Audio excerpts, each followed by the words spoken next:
The Jenks Trojans, for the 55th time, are in the postseason of the OSSAA high school football playoffs, and tonight they host the Edmond Memorial Bulldogs, a school they beat in the 1993 state championship game. This is the 37th consecutive year the Trojans have been in the playoffs. It's Jenks, it's 6th-ranked Edmond Memorial coming up next.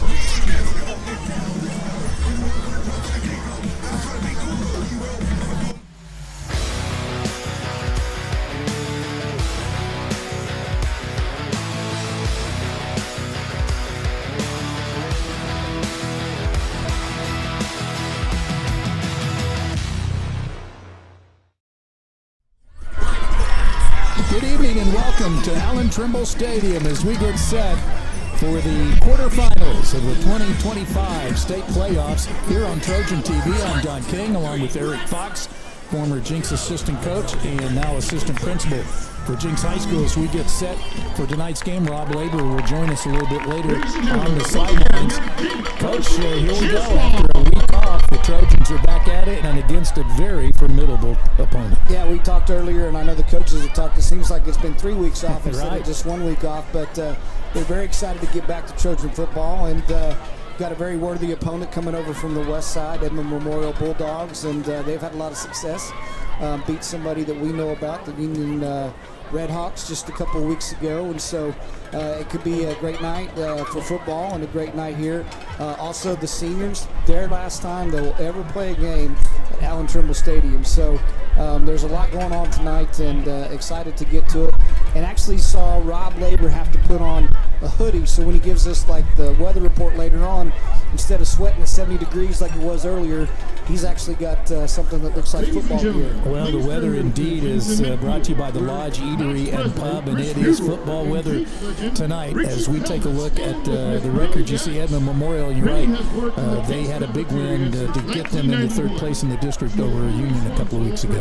Yeah, that was a key win for them to get them into this position. That district was kind of wide open, and so they feel good about their success. They beat Take a break here in just a second.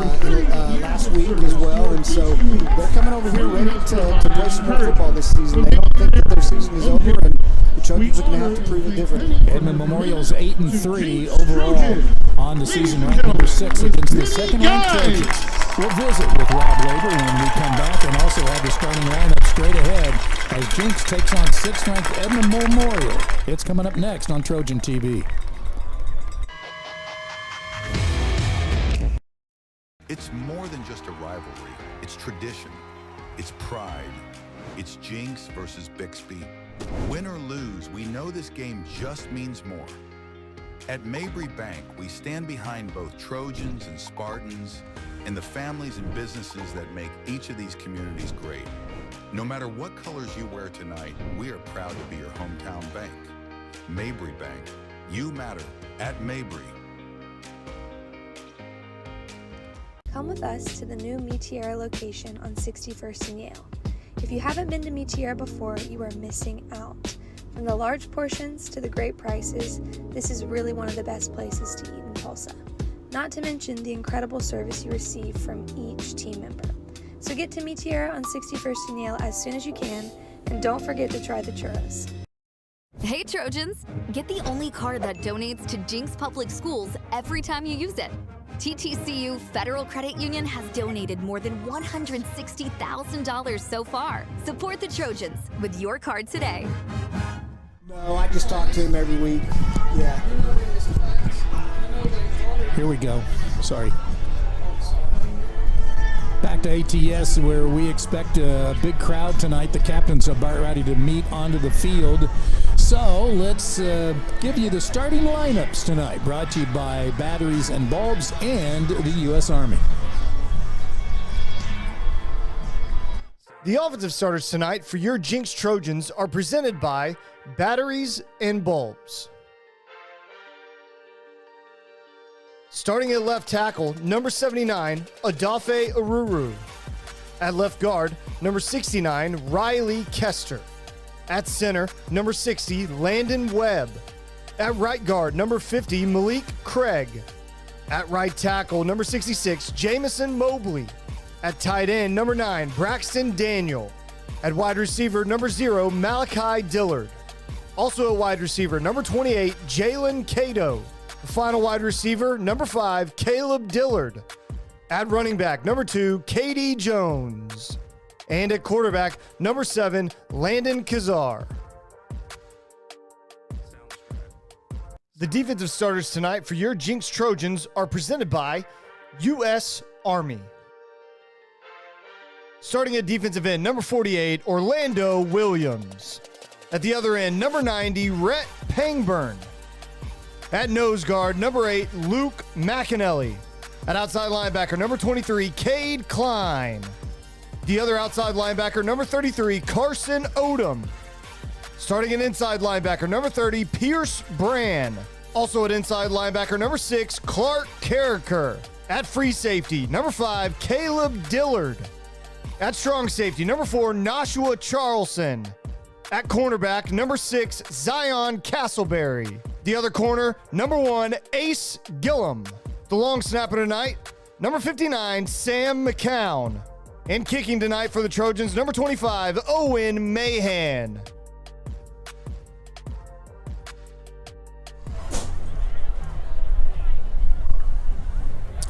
Jenks has won the toss. They deferred. Edmond Memorial, I believe, wants the football.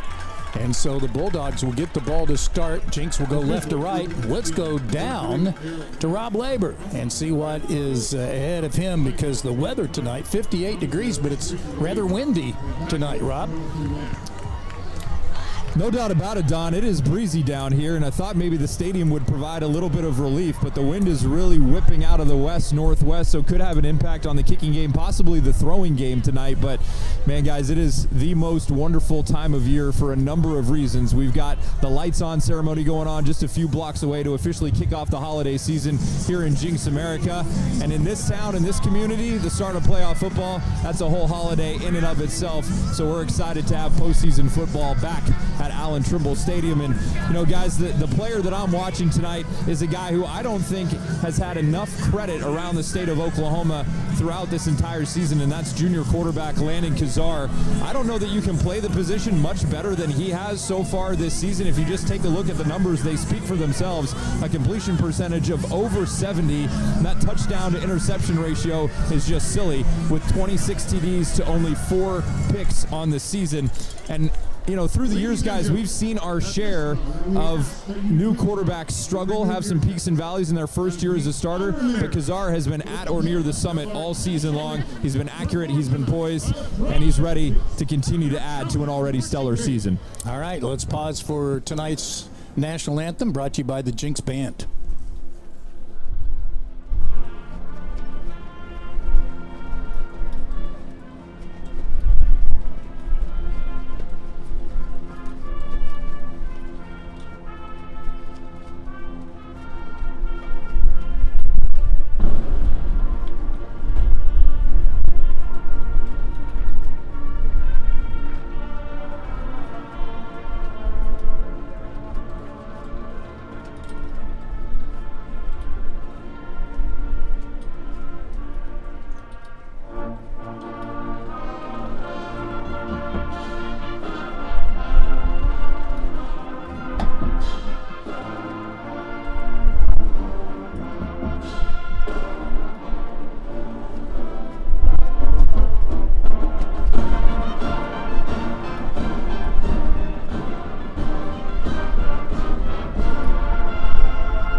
About 4 minutes before we kick off tonight's game. That gives us enough time to get to Eric Fox and his player to bank on. Well, I'll stick with another junior. I think Rob's exactly right about quarterback Landon Kazar, but a guy that kind of quarterbacks the defense is that middle linebacker, Pierce Brand, and he's going to have his hands full tonight. This is an offense that has a lot of production, a lot of yards, 2 great running backs, a very explosive wide receiver, quarterback with high completion yardage. So defense is going to have their hands full tonight, and Pierce is going to be quarterbacking that unit, making sure guys get lined up because they will put a lot of motion into their offensive sets, trying to get mismatches and get you to bust assignments. I think Pierce is going to have a big night, key night tonight. Edmond Memorial is they're the 8th largest school in the state of Oklahoma. They finished 3rd in their district behind Owasso and Broken Arrow, so they had to play last week, and they beat their arch rival Edmond North 21-0 to advance to the quarterfinals. They made the semifinals last year under head coach Justin Meredith, so they were 9-3 a year ago, 8-3 this year. They'd like to win tonight and match last season's mark. So overall, very impressive. 8 and 9. Let me add it up. 17-6. I wanted to say 16-7. That wasn't right. 17-6 the last 2 years under Meredith, and he was the head coach there before. In fact, since the Edmond schools have split into 3 different schools way back in 1994, 31 years ago, Meredith is the only coach that Edmond Memorial has had that has a winning record. Riley Kester is firing up his troops as they get ready to come onto the field. Kind of looks like a little Braveheart moment there, you know. But I will say, one of the reasons that Edmond Memorial has so much success is this senior class. They took a lot of lumps as sophomores. A lot of them played some meaningful minutes as sophomores, and they have matured quite well over the past 2 seasons. And they really have a thirst to get to the semifinals again. And but, of course, they'll have to go through the Trojans at Allan Trimble Stadium to get that done. And that's hard to do. The Trojans have not lost a home playoff game since 2005. They've won 21 consecutive home playoff games, and here they come.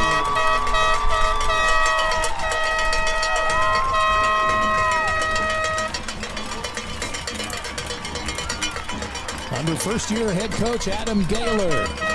A record of 9-1. Their only loss was to Bixby in the district opener, but the Trojans rattled off 6 consecutive district wins to finish 2nd in the district and have the off week last week. As Edmond Memorial gets the kickoff, we'll tell you about them when we come back here in a moment on Trojan TV.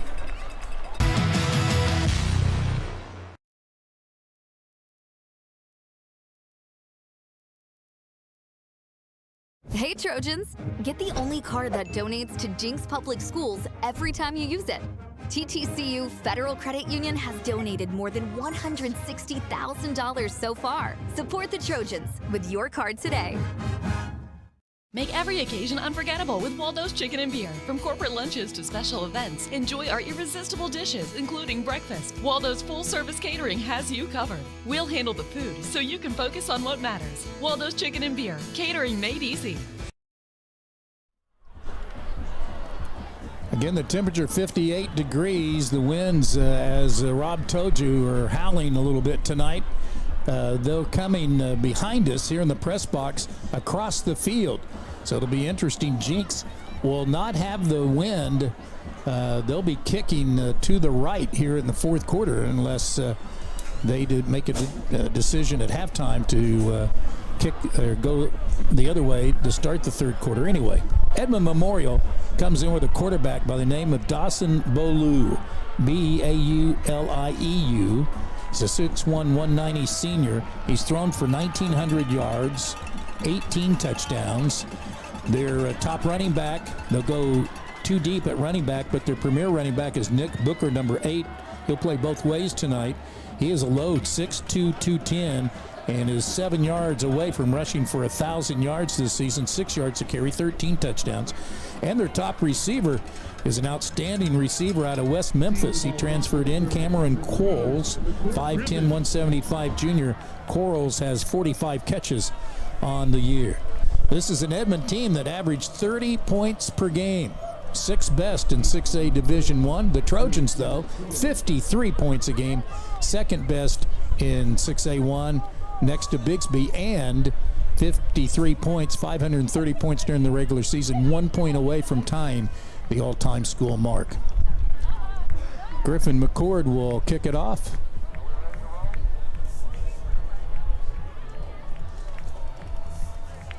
So 28 seniors suiting up tonight for their last game here at Allan Trimble Stadium. And we are about ready to get underway. What a big night, as Rob told you. The lights on ceremony tonight pushed from last night because of the weather to tonight. The parade tomorrow, the pancake breakfast at 7:30 at City Hall. The parade tomorrow at 10. So it's a big weekend here, Coach Fox. It is a big weekend. So making me ready for some pancakes and Santa Claus.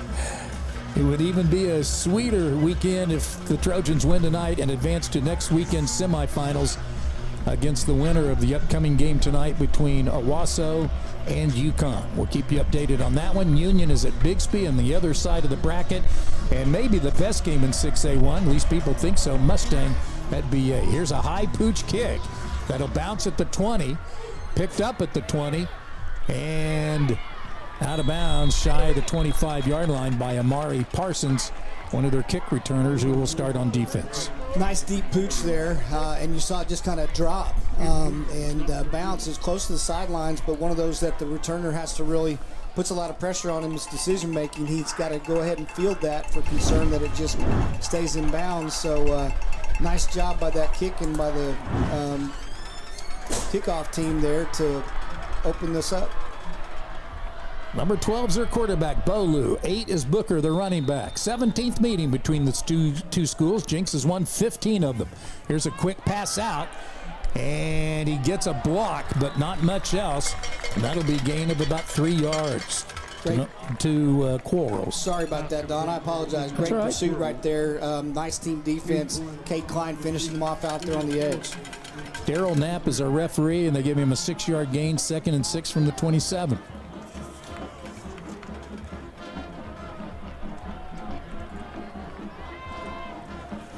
So a good gain on 2nd down.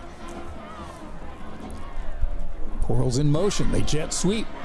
And that's not going to work against the speed of this team. Right there leading the way was Carson Odom, one of the leading tacklers on the team, number 33, sophomore edge, off the edge. Odom doing a nice job right there along with Nashua Charleston. And you had Pierce Crane getting out there from his linebacker position as well. Good team defense.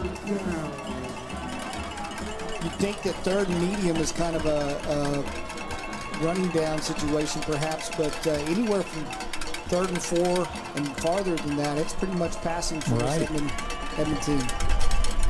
Caleb Dillard drops back as a deep safety. Bolu's back to pass on 3rd down. Airs it out and incomplete. Good coverage by Zion Castleberry off the corner, intended for their leading receiver, Quarles.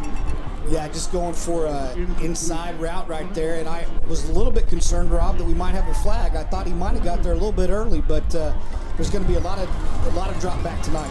I shared your concern. I thought maybe there was a little contact before that ball arrived, but nice play by Zion Castleberry there with the coverage. He's in place of Lincoln Middlestead tonight, guys, getting the start as Middlestead not active for the Trojans this evening. Ace Gilliam is expected to play, start at corner. He's had a shoulder problem. Here's the punt. KD drops back. It hits at the 40, and Edmond will let this roll down near the 25-yard line. So they'll down it at the 25, and here comes the Jinx offense after a really nice punt of 48 yards. An offense that has scored on 30 consecutive possessions if you exclude a couple where they ran out the clock at the end of the half or the end of the game. Rob, it looks like the wind is swirling down there.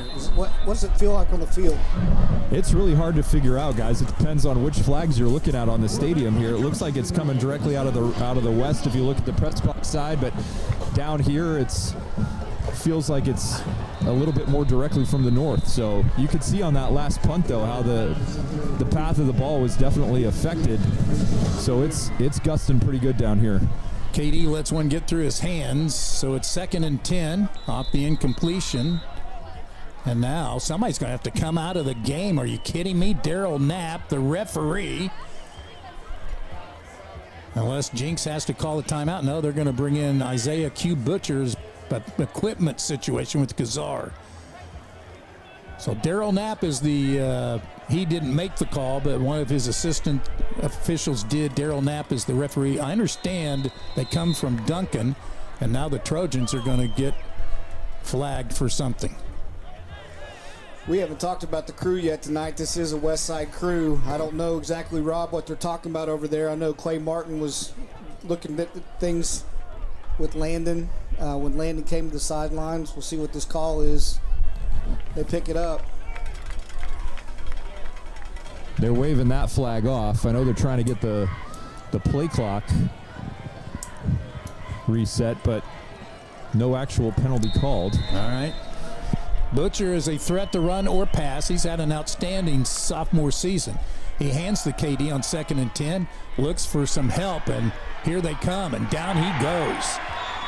85, Trip Roberts, their best defensive lineman. The nose tackle makes the stop for a loss of 3. They think Roberts is one of the best defensive linemen they've seen all year. So this nose position is going to be important. They may have to do some double teaming on Roberts to create a little bit more of a pathway there. So Kazar's back in on 3rd and 13. He's going to have to run it. He gets close to the first down, but is cut down at the 34-yard line. And so the Trojans, only the 10th time this year, it appears they will go 3 and out after the 10-yard run, unless they decide to go for it here or try to get them off sides on 4th and 3.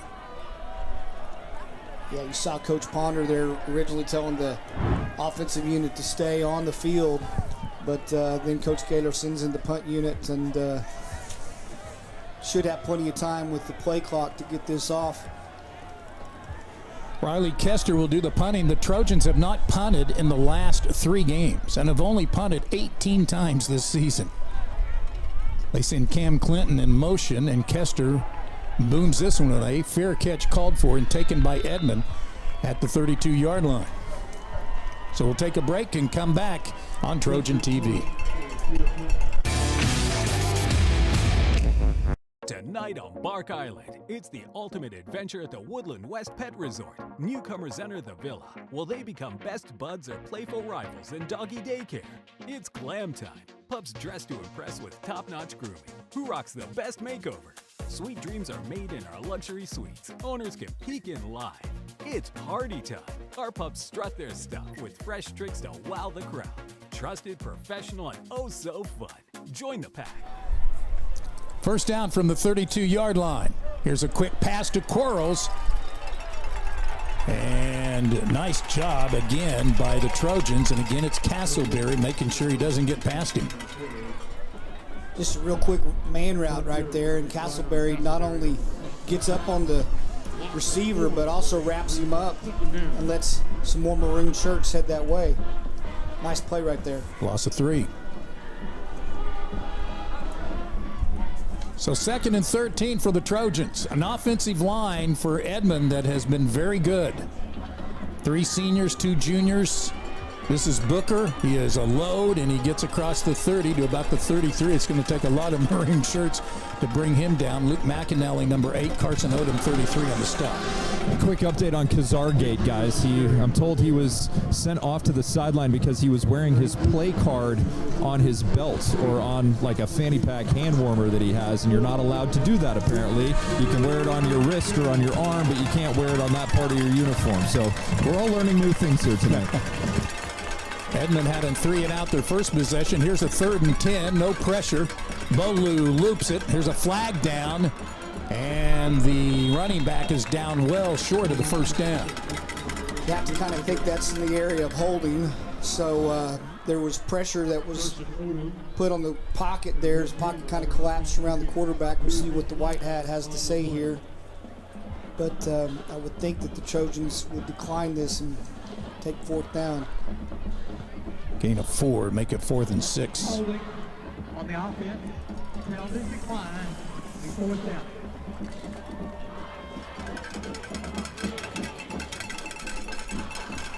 So KD drops, or should drop back for a punt. He's had some really nice punt returns here of late. And the Trojans get another 3 and out. Boy, they've been good on third down defense this year. 30 conversions out of 116 opportunities by the defense, by the opponents. Here's a snap.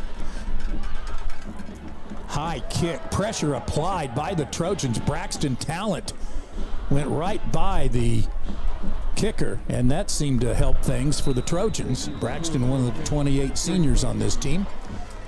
And so Jenks will take over, 1st and 10 at their 36-yard line. That looked a little bit like a Don King sand wedge special there. Almost had some backspin on it in the air. Took a forward bounce, but fortunate to get the yardage that they did out of that one because it was up there dying in the wind pretty quickly. Interesting too, guys, that the Memorial defense, really the strength of their team.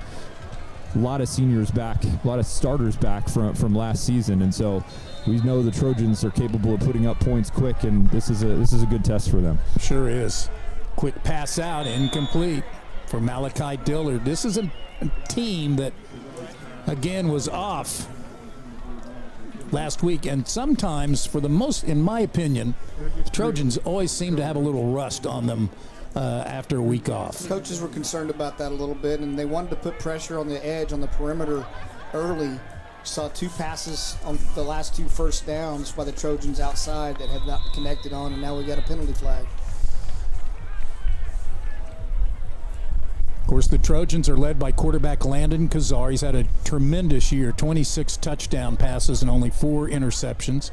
Caleb Dillard has had an all-state season at receiver, 55 catches, and close to 1,000 yards receiving, and 13 touchdown receptions, which is 3rd highest in a single season in Jenks history. And, of course, you know about the exploits of possible Player of the Year, K.D. Jones. Prior to the false start, we had disconcerting act on the defense.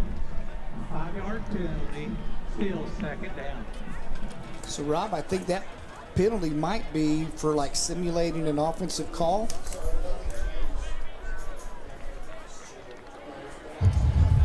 I couldn't understand exactly what our official was saying there, guys. I apologize. Yeah, It was dead looked like ball. it was going to be a false start, Yeah. a pre-snap penalty against the Trojans, and instead it goes the other way. Yeah, it was a dead ball yeah. penalty. I would think that has to be the defense is simulating an offensive call, but now we're going to talk it over again. All right. Well, while they do that, this is the 17th meeting between the two schools, 5th in the postseason. Jenks leads the overall series 15 wins to 1. Jenks has won the last 14 times these two schools have met, including the quarterfinals not too long ago. And Jenks is trying to advance to the semifinals for the 20th consecutive year. What a run. If you're correct, Coach Fox, then that would make 2 calls already in this game in the first 3.5 minutes we've seen that we have not seen all season long. Correct.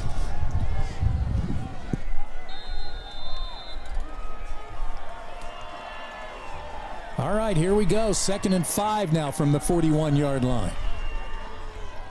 Fake to Dillard. No, they pop pass to Dillard, and he'll get the first down. Right at the first down marker. Rob, I don't know if you noticed there, but Dillard, I think, had a little option. They're going to go quick here, but I think he had a little option opportunity to KD. Here's KD. Held to 3 yards his last carry. Not this time. And he'll get the first down. They did not give Dillard the first down on that last play. So it was 3rd down and short. Mobley just caved his guy there on the right side. Boy, they are running in a hurry at the Edmond 42-yard line. Here is KD again. Look at him bounce. Oh, and he almost broke it. His durability has just been sensational in 3 years here at Jenks. Really trying to put pressure on the defense, especially now catching them in a personnel change. Down to the 31-yard line, another first down. There's a pass out to Malachi Dillard, and he is bulldogged out of bounds in front of Rob Labor. I think he almost jumped up around the headgear, too. The kicking net saved me. I'll live to fight another down. Attaboy. Stay nimble down there. Here's KD looking for a hole. Surveys the situation, turns the corner, gets another first down. Thump trucked out of bounds inside the 15-yard line. Almost lots of trouble right there for KD until he's able to bounce, and Braxton just does an incredible job of sealing off the edge to get KD outside. That's not how that was drawn up, but just good football IQ and teamwork on that play. So first down at the Edmond Memorial. KD keeps his balance and drives inside the 10 from the 13, gain of about 4. That time McAnally coming in as an H-back, doing a nice job on their running back, linebacker there, number 8. That's Nick Booker.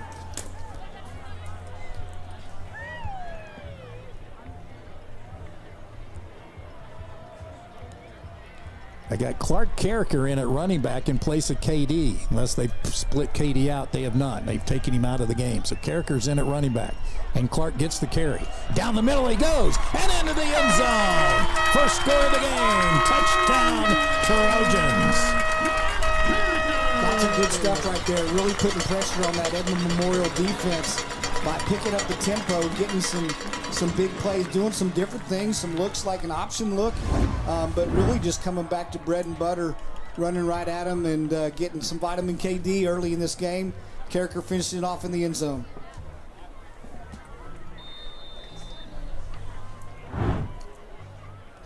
Boy, you love that drive if you're an offensive lineman, don't you, Coach Fox? Like you said, just back to the basics, just mauling some people up front, opening holes. Caleb Dillard running the ball, Katie Jones running the ball, and Carricker finishing it off. We've talked a lot about what a capable backup he's been this season. You saw a good glimpse of it right there. Impressive indeed. Carricker's 3rd touchdown rushing this year, his 4th overall on the season, and the Trojans are on the board first, midway first quarter on Jenks Trojan TV.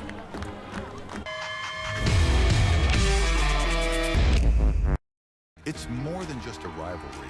It's tradition. It's pride. It's Jenks versus Bixby. Win or lose, we know this game just means more. At Mabry Bank, we stand behind both Trojans and Spartans and the families and businesses that make each of these communities great. No matter what colors you wear tonight, we are proud to be your hometown bank. Mabry Bank. You matter at Mabry.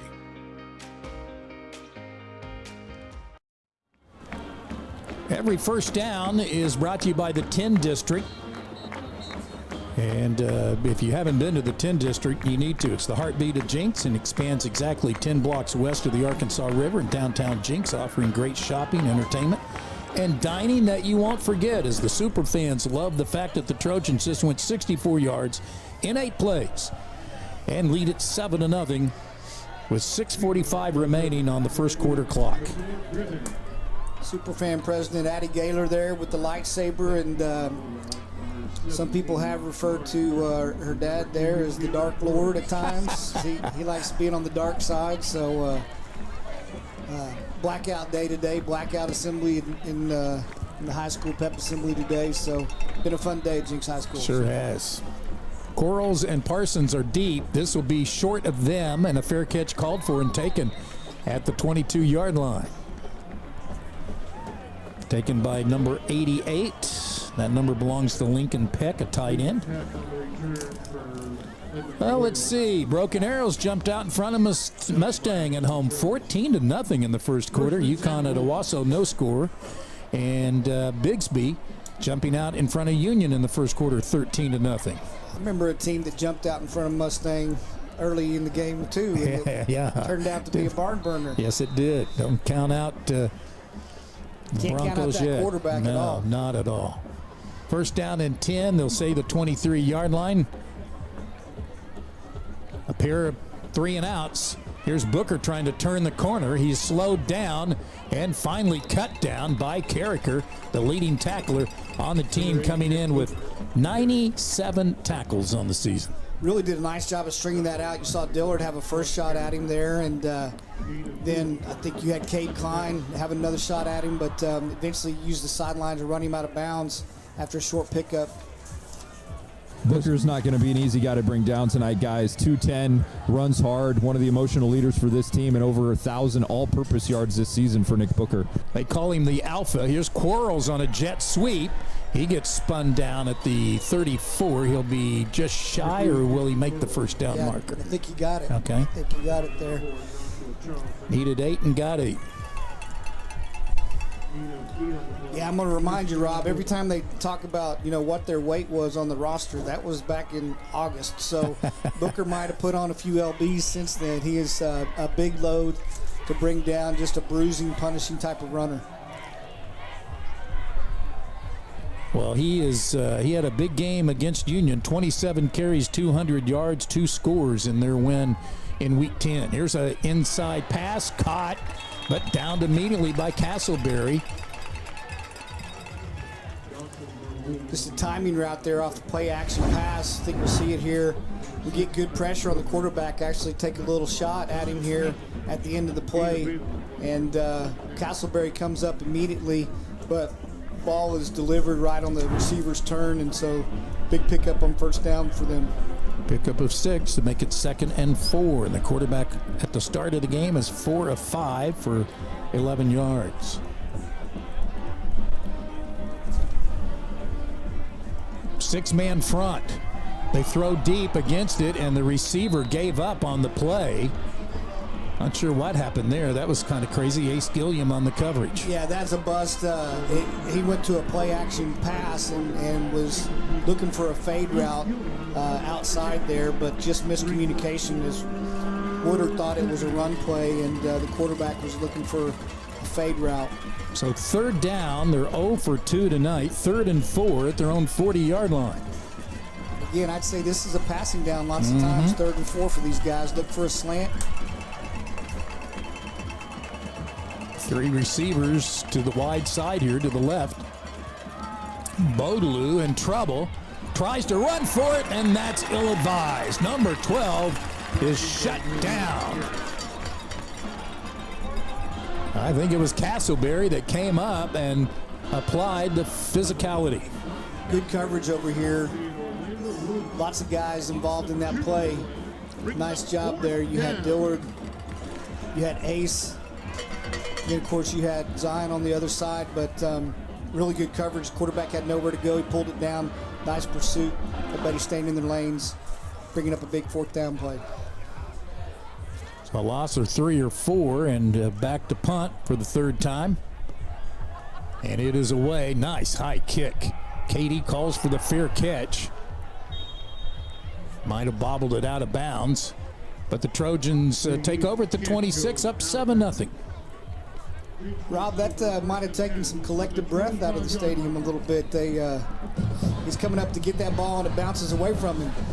Yeah, a little bit of a gasp, no doubt. Thankfully, it was off the fingertips and out of bounds very quickly. That ball didn't waste any time getting over the boundary, and Katie was thankful for that. But gotta like to start if you're Adam Gaylor in the Trojan defense here, with first 3 Bulldog possessions only giving up 1 first down. Katie they fake the rock. Kazar throws it to Caleb. 30, 35, look at that. Up to the 42. One-on-one coverage, and that is just magic with number 5. New wrinkle there. I like what they do, sprinting him out, but also great job by Cato on the outside to get him more yardage, and now you got Dillard in the Wildcat. After a 16-yard gain, he's feeling it, and across the 45, he powers his way for about 5 yards. So lots of wrinkles and development's been going on for the past 2 weeks. Trojan sandbox has gotten bigger. As you would expect with Tyler Chronister as the OC. Here's KD trying to get something down the middle and a yard maybe. Just a really tough, strong linebacker core. Of course, we talked about Roberts at the nose position. Really tough run defense. Look to use the passing game to loosen up the run just a little bit tonight. Here's 3rd and 4, and they're going to run the ball with KD.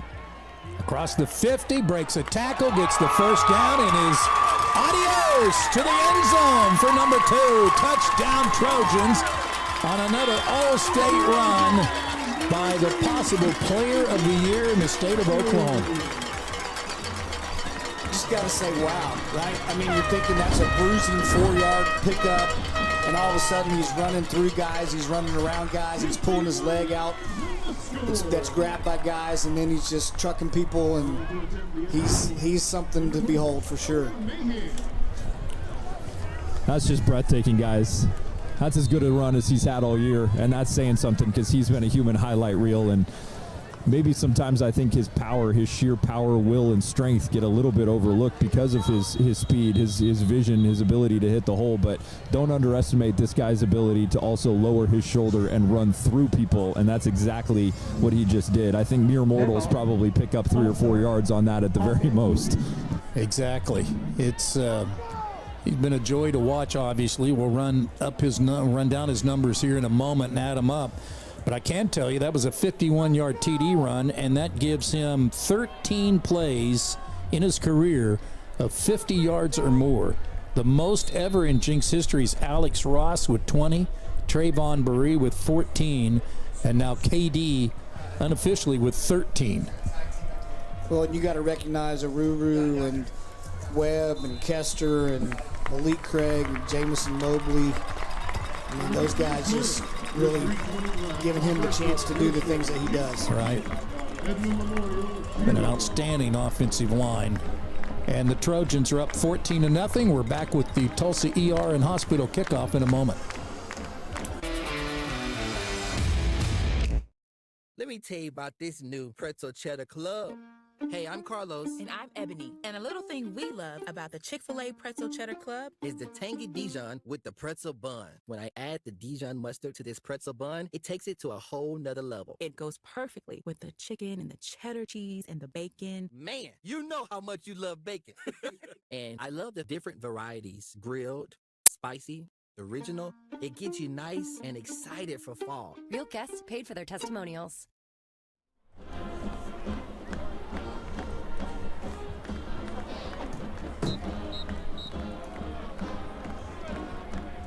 So the Trojans just went 73 yards on that drive and did it in 4 plays. And remember, that was a 3rd down and 4 run by KD that bolted 51 yards. And the Trojans lead 14-0. So they've scored the last 2 times they've had the ball. Going back to the last 4 games, folks, they have scored a touchdown. They've scored in 32 of their last 33 possessions. Well, and that type of run is just demoralizing, right? You think you got a guy bottled up. You're even close to the sidelines. You think you may push him out of bounds, and then all of a sudden he's got 6 on the board. Ball. And that's one of the reasons the Trojans like those high pooch kicks, is for situations like this, and apparently the Bulldogs have covered it, and they'll have it at the 34-yard line. Wondering if one of the officials kind of got caught up there. He's taking his time to get up.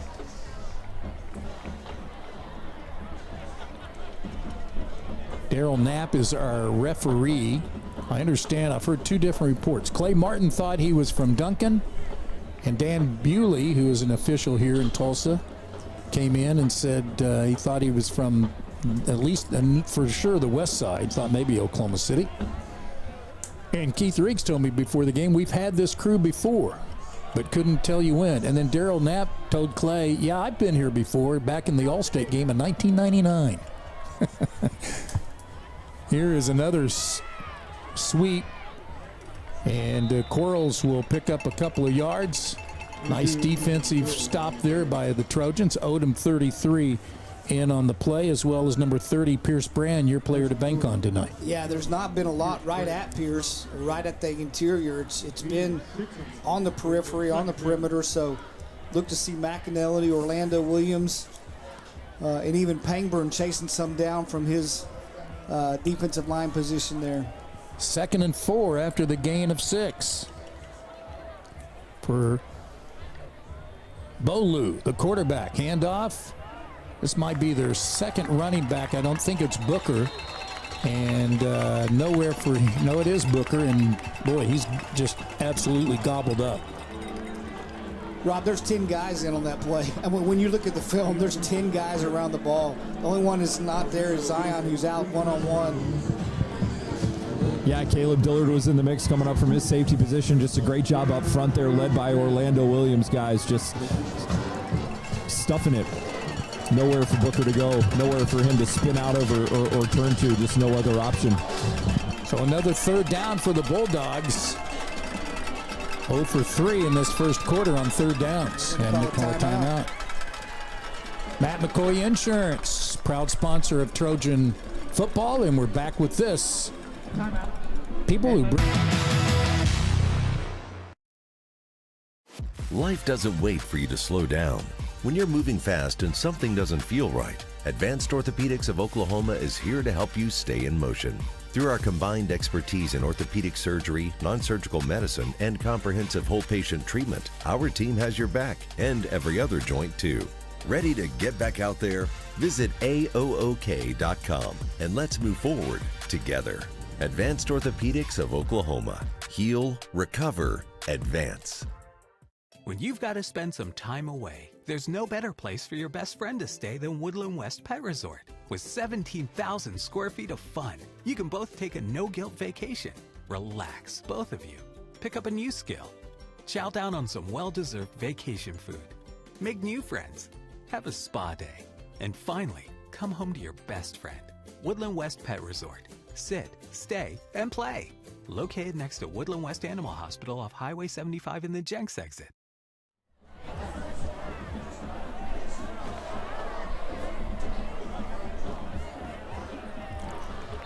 Mason Prince and our Trojan TV crew.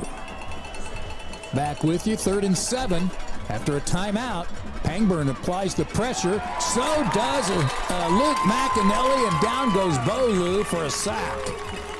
That's incredible. You know, honestly, McAnally, we'll see here on the replay, he's down in that outside position, and they kind of lose track of him. He's falling to the outside, kind of stumbling off a twist. And man, Ballou just does not see the pursuit that's headed his way. I don't think that he's faced this type of pressure and been under this type of duress. And Trojan defense is playing really, really well right now. So here's the 4th punt of the opening quarter for the Bulldogs as the Trojans lead 14-0 with 1:43 remaining in the opening chapter. And the punt off by Bo Bayouth. And KD drops to his knees to make sure he handles that one cleanly. So the Trojans will take over at the 31-yard line. Rob, so far this defense has been just like I like my bird on Thursday. Just lots of stuffing, man. We talked about the roster weight, too, and that they're listed from what they were in August, not what they are now. Sort of like our pre-Thanksgiving and post-Thanksgiving weight, right? It's not going to be the same thing. But I think what you like about it is, man, it just feels crisp right now for the Trojans. It feels like they're playing with a ton of confidence. They're getting off blocks. They're getting to the quarterback. And it's the physicality that's really stood out in this first quarter. Beautiful play here, though, doesn't do anything. Caleb Dillard gets back to the line of scrimmage as they fake the sweep to Malachi Dillard and then hand it off to Caleb. No, actually, they can Dillard. Or there was Braxton Daniel. Yeah, Braxton I'm sorry. Daniel, I think, Thank coming you. back. You're right. So no gain on the play. 2nd down and 10 from the 31-yard line. Jalen Cato in motion, and Kazar drops back. Has time. That ball's batted in the air, and Kester, instead of catching it, knocks it down.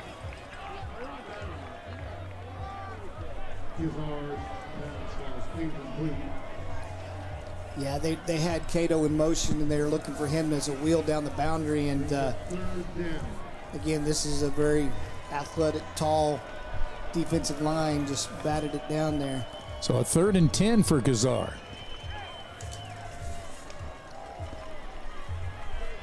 He has been sensational percentage-wise coming in. 80% passing completion rate in his last 4 games.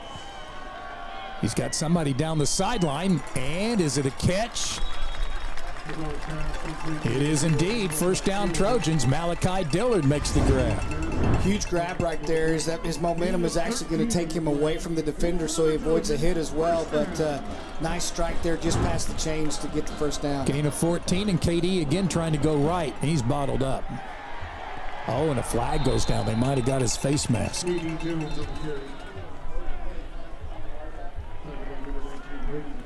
We were getting driven back, so it could be a hold as Could well. be. Not really sure what they saw, but there's a lot of penetration. No, they did find the face mask. A lot of penetration by that defensive front there that time, and the Trojans caught a break because KD was really bottled up, as you said. I think they're going to mark it from the spot. But they did call the personal foul variety, so They'll mark it from the line of scrimmage.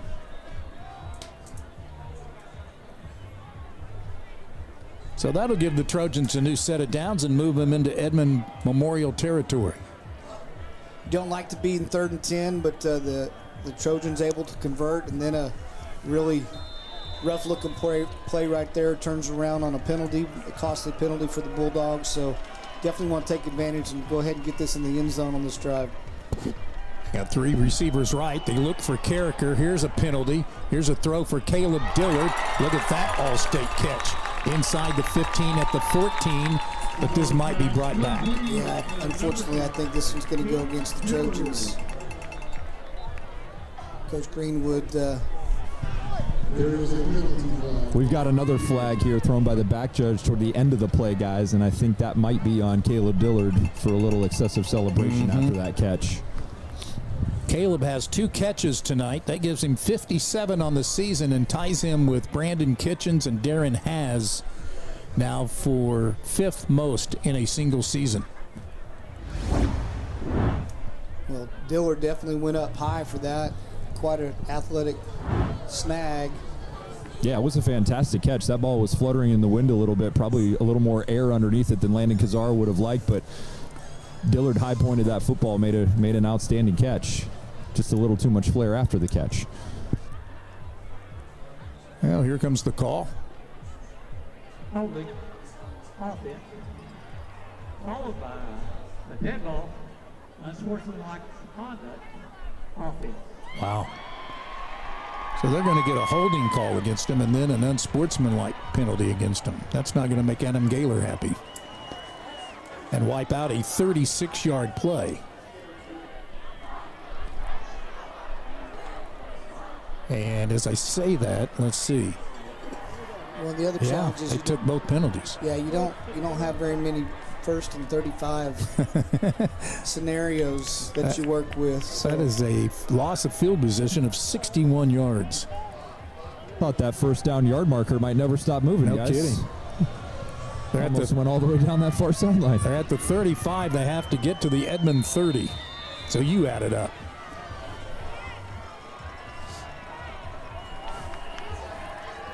Or 2nd down also. 2nd and 35. Malachi Dillard on the sweep. Get some of it back near midfield. And I like trying to get the whole thing. Don't be greedy. Make something manageable. At least get on your other side of the 50 here. Gain of 12. And now it is 2nd down. So they had the yard marker wrong, or the scoreboard wrong. So now it's 2nd down. Kazar with time. Well, what a catch at the sideline by Caleb Dillard. Man, did he tightrope the sideline. Wow. And they're holding things. Are they saying there's, it's into the penalty, into the quarter. I was like, what's going on? Into the quarter. So the Trojans will have a 3rd down and about 15 when we come back. Most importantly, they have a scoreboard lead of 14-0 after 1 period on Trojan TV.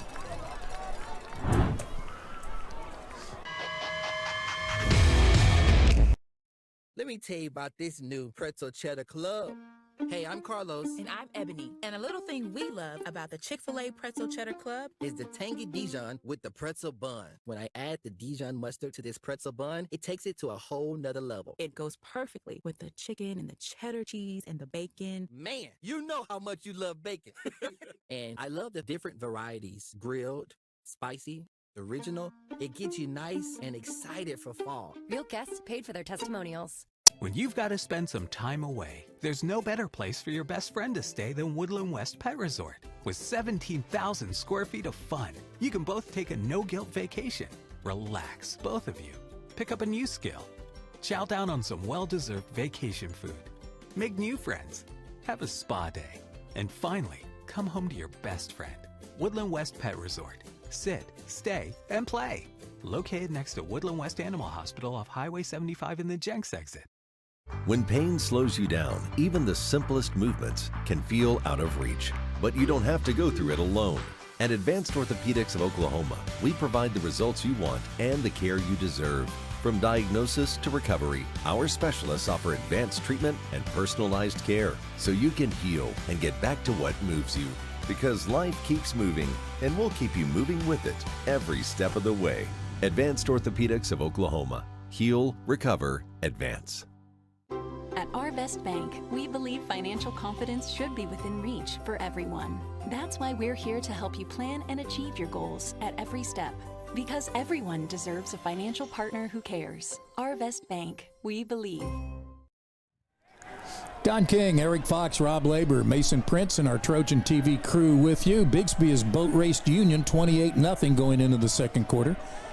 Broken Arrow in the second quarter leading Mustang 14-0, and Owasso in the first quarter leading Yukon 7-0. Here it's 14-0 Trojans on a Clark Carricker touchdown run of 9 yards and a KD bolt of 51 yards. And here come the Trojans, 3rd down and 15 at the Edmond 15 or at the Edmond 45, and Caleb Dillard close to the first down marker. He'll be about a half yard short. I would assume the Trojans will go for it here. Well, great job there by Landon hanging in there, getting the ball off. They brought an all-out blitz up the middle. There was one guy that was unaccounted for. Basically, you call that the quarterback's guy. And Landon comes off the field, bring in another lineman, and we're going to go Wildcat Jumbo here.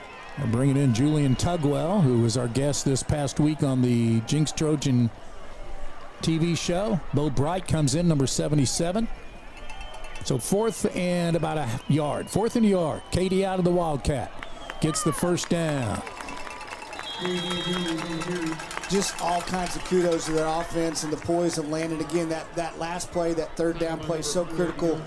It wasn't a beautiful pass in terms of precision, but he didn't have to make the perfect strike. He just needed to get out there to his athlete on the blitz, on the hot read. And then, of course, the Batman does the rest. Go ahead, Rob. I just want to know the analytics and the advanced stats and what they say about your odds of picking up 1st and 35. Clark Carricker on 1st and 10 picks up about 4 yards. That is impressive, isn't it? Well, I'm going to say this. I'm not the historian that Don is, but every time we've been in 1st and 35 this season, we picked it up. By the way, KD at this moment, 7 carries, 90 yards.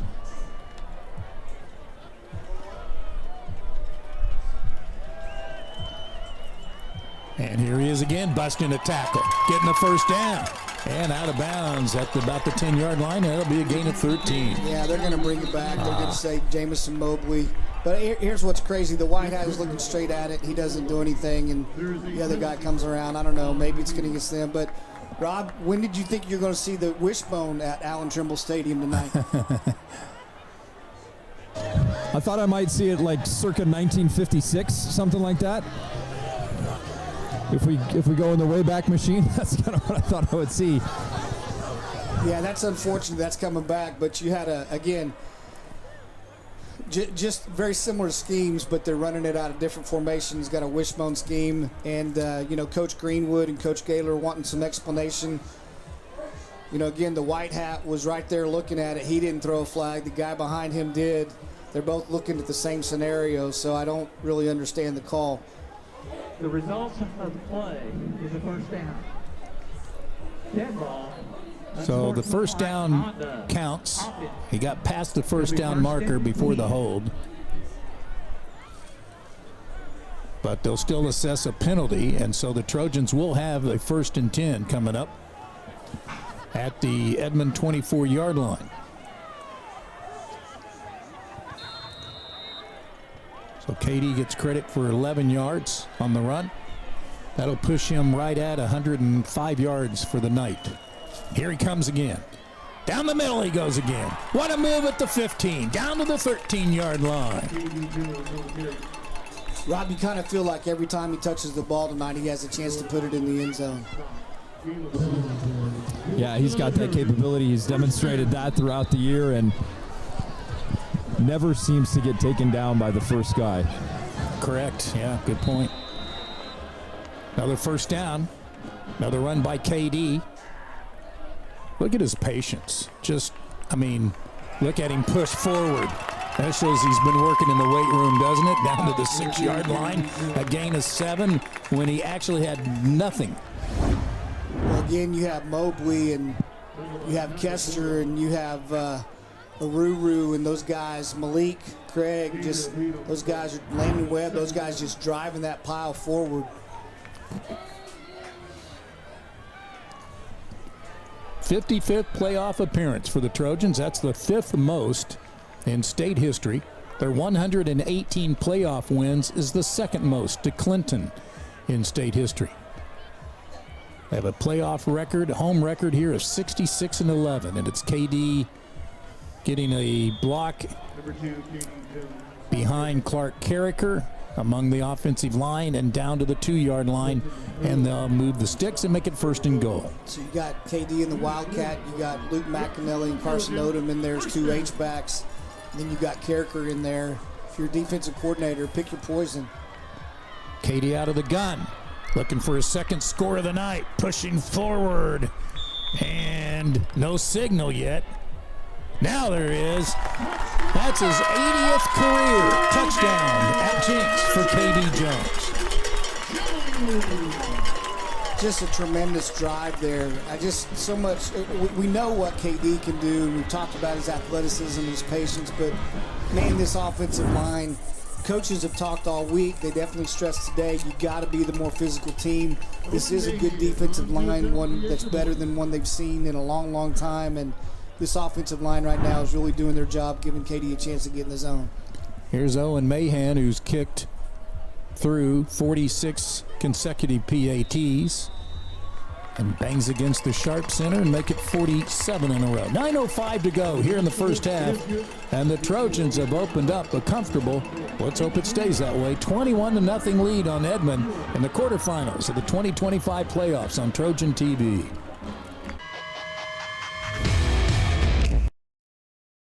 Make every occasion unforgettable with Waldo's Chicken and Beer. From corporate lunches to special events, enjoy our irresistible dishes, including breakfast. Waldo's full-service catering has you covered. We'll handle the food so you can focus on what matters. Waldo's Chicken and Beer, catering made easy.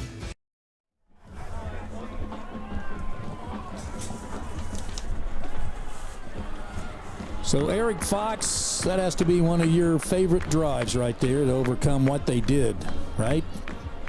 Yeah, First and 35 and overcome it, and then overcame another penalty. Yeah, and again, I like the way they're doing it.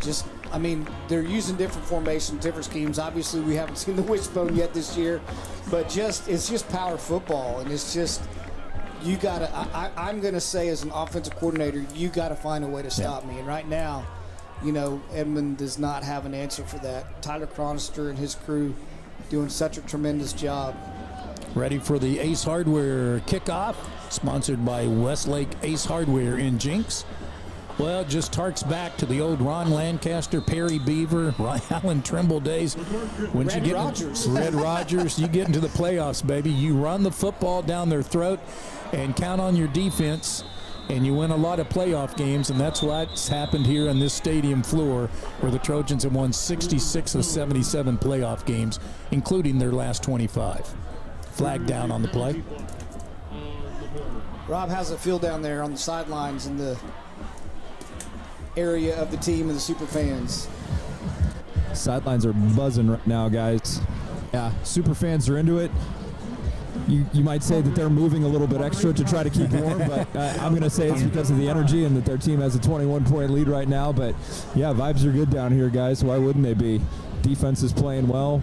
Offense is scoring on their drives, and everything going according to plan so far. Trojans have scored on their last 3 possessions on a night that has been called the blackout. The super fans in their all black. Eric Fox and I in black attire tonight. We came with the theme tonight. Here's a first down for Edmond, and Bolu over the middle, incomplete. Isaac Woodard, the intended receiver. Dillard breaking on the ball, and the ball careens off, and I thought that Nasha was going to have a chance there to pick it off on the Kareem, but so far just not giving that quarterback any time to feel comfortable, and the receivers running across the middle not feeling comfortable either. 2nd and 10 from the 17-yard line for Bolu. Dawson Bolu. Not the first Bolu, believe it or not, to be named All-State. Jet sweep. Corals, that's been their best play, and he breaks loose. And he's got the first down up near the 30-yard line. Yeah, that's been their best play so far tonight. Yeah, unfortunate there because we actually had him kind of bottled up around the line of scrimmage, and then he's very elusive as well as speedy and squirts through that little tightrope area of the sidelines. Yeah, Devin Whalen came up and delivered a big shot, guys, and credit to Corals for being able to power through that. Gain of 12 when they needed 10, so first down from the 29. Bolu chased out by McAnally, sets up, fires. That's a catch up at the 47-yard line. They've been looking for something good to happen to him, and Woodard finally hangs on to that one. That good catch there at the sidelines, ball's high, and he's traveling towards the boundary, but also a good job by the quarterback running to his left. He knows he has pressure and pursuit coming from behind. Delivers that right there on the sidelines. Nice ball and catch. Gain of 17, their best play of the first half with 8.5 minutes remaining in the second quarter. Trojans up 21-0. Corals in motion. Bolu back to pass, steps up. Now he's going to run. And he'll slide down as he crosses the 50 at the Jenks 48-yard line, a gain of about 6. Really a smart decision there by Bolu, right? He could launch that one downfield, but realizes there's a lot of space between him and kind of that second level of the Trojan defense there, and just take what the defense gives you. Pick up that 6 yards on first down, and you'll take that most times against this Jenks D. Carricker came on the blitz, and he was able to step up into the pocket there. So they're in Jenks territory for the first time, facing 2nd and 4. Fake to the quarterback, a direct snap to Booker, and or not Booker, whoever it is, they get the first down. That's number 0. That is Colton McComb, a backup running back. Yeah, I think Booker actually handed it to McComb there on the little razzle-dazzle. You expect something in the playoffs to be different. So faking the, I can't remember who I saw do that this weekend, but faking it like the quarterback missed it, and it went direct snap to the running back who handed it to the other running back next to him. First down at the Jenks 44-yard line. They put some guys in motion. One receiver to the right. Jenks loads up on the line. Handoff Booker, and that's not going, well, looked like it wasn't going to go anywhere, and he still breaks tackles. Look at this. 210-pound Nick Booker fighting for yardage. And the Bulldogs have momentum, and their fans are on their feet after that run. Yeah, huge run right there. Tough run, punishing run. But, you know, what you saw the Trojan defenders do is come up after they thought the momentum was stopped and start trying to punch the ball out and rip the ball off instead of finish the tackle. And, you know, Booker able to use his strength to run through that. 19-yard run when it looked like it was going to be about a 2-yard gain. Woodard in motion to the left for Bolu, the quarterback, Dawson Bolu. They fake the sweep, back to pass. Got a man open, caught at the 5, and down at the goal line, or down at the 5-yard line. Charleston makes the tackle on Colton McComb. See his hands right there. That's a really tough catch coming, and it's across the field, and his momentum's carrying him away. So they have 2 running backs that really catch the ball well, as good as any tight end that you'll see coming out of the backfield. Jamison Mobley was going to go in on the defensive line. Now they pull him back. First and goal at the 5. This is a drive that started at the 17. They've had a run of 12, the passes of 17, 19, and 20 yards. And out of the Wildcat, this is McComb, gummed up, no gain.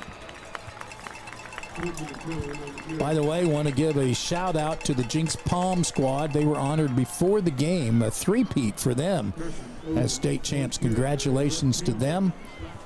We'll mention their seniors as we go on tonight, and the crowd tonight is outstanding considering the season tickets do not count into the playoffs. You have to go buy your own tickets on GoFan, and Trojan supporters are here in full force. Bolu back in at quarterback, under center. Has to run, wants to run it.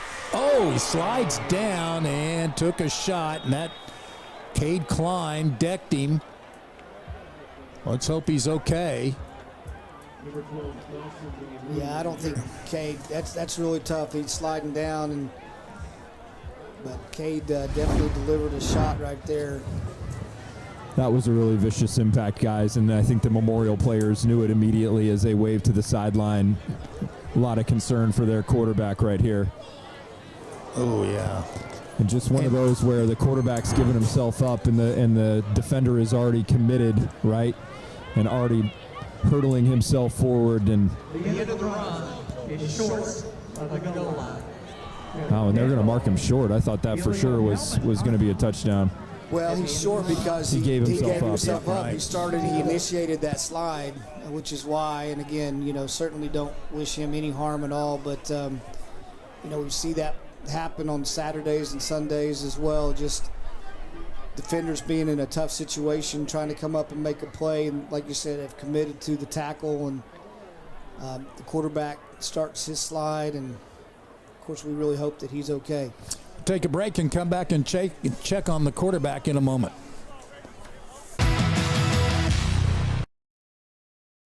Let me tell you about this new pretzel cheddar club. Hey, I'm Carlos. And I'm Ebony. And a little thing we love about the Chick-fil-A Pretzel Cheddar Club is the tangy Dijon with the pretzel bun. When I add the Dijon mustard to this pretzel bun, it takes it to a whole nother level. It goes perfectly with the chicken and the cheddar cheese and the bacon. Man, you know how much you love bacon. And I love the different varieties. Grilled, spicy, original. It gets you nice and excited for fall. Real guests paid for their testimonials.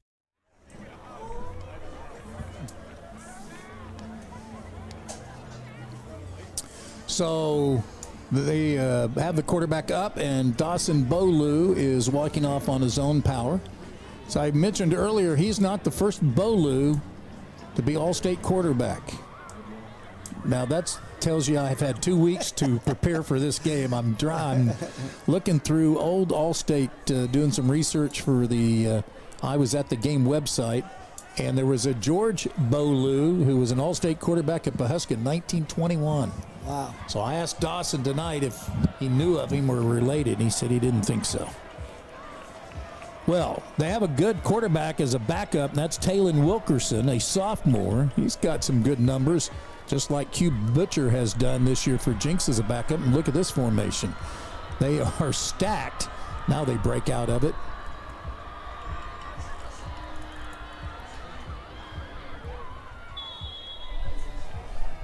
No signal yet. Which they're trying to figure out. Yeah, there it is. Touchdown, Edmond. Stacked to the tush push, I guess. Or the scrum. Might have been 15 Tegan Lee at Lesh, who is a defensive end. It was number 20, Don. 20? Thank you. Number 20. Luke Shawnette, who is a tight end. And just able to get a good push there up front. Only needed a half a yard. Almost felt like an inevitability down there. But, man, that's a really impressive drive by Edmond Memorial. And seeing their quarterback walk off the field the way he did, he was outstanding on that drive, as well as Booker, and good response from the Bulldogs. So Parker Reed adds the extra point, and we have a break in the action with 4:52 to go in the second quarter. 21-7 Jenks on Trojan TV.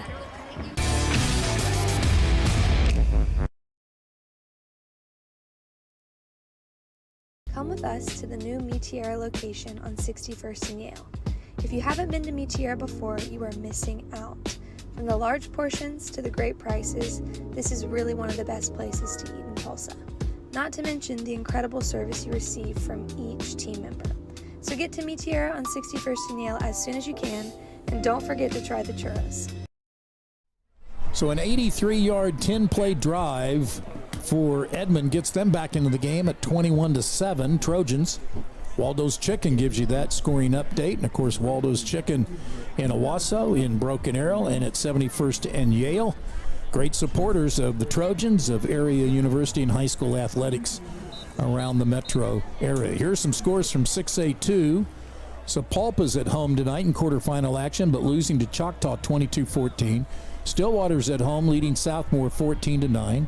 Putnam City's hosting the Ruffers, and that's 14-14 in the second quarter. And Bob Klink and the Sandites at home in the second quarter, leading a very good Piedmont team 14-6. Bigsby has jumped all over Union, 28-0 early in the second quarter. Broken Arrow busting out early on Mustang, 14-0 in that game.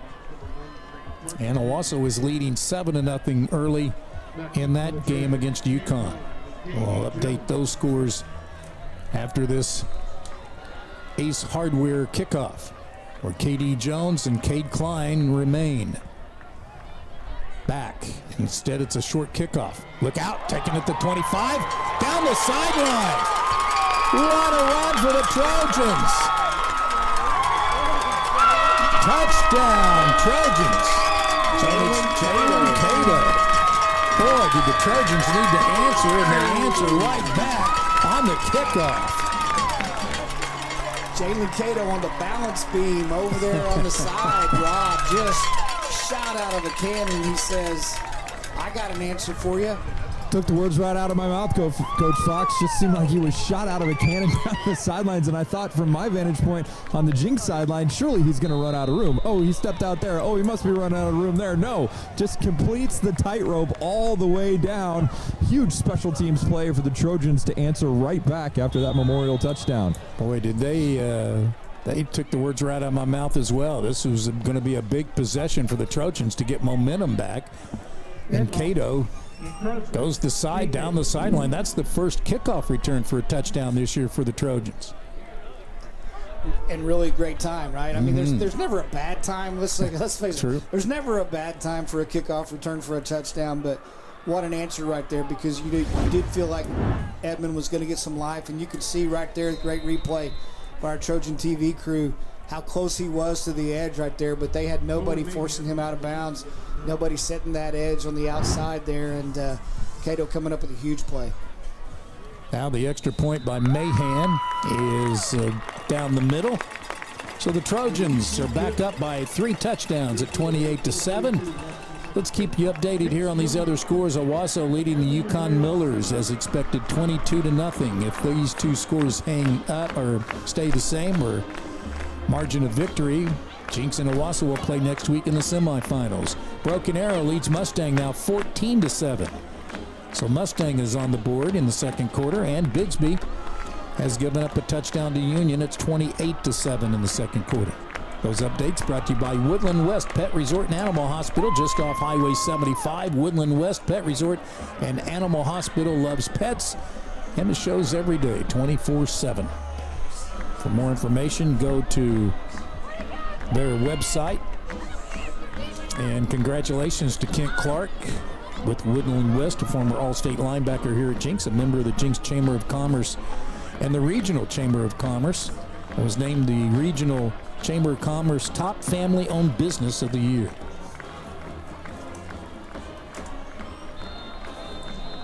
So Jalen Cato, I believe that's the first kickoff return for a touchdown in 3 years. I think Corey Foreman was the last one to do it at Moore 2 years ago in a Friday afternoon fall break game. Here's the kickoff that goes nowhere, so Edmond will take over at their 34-yard line.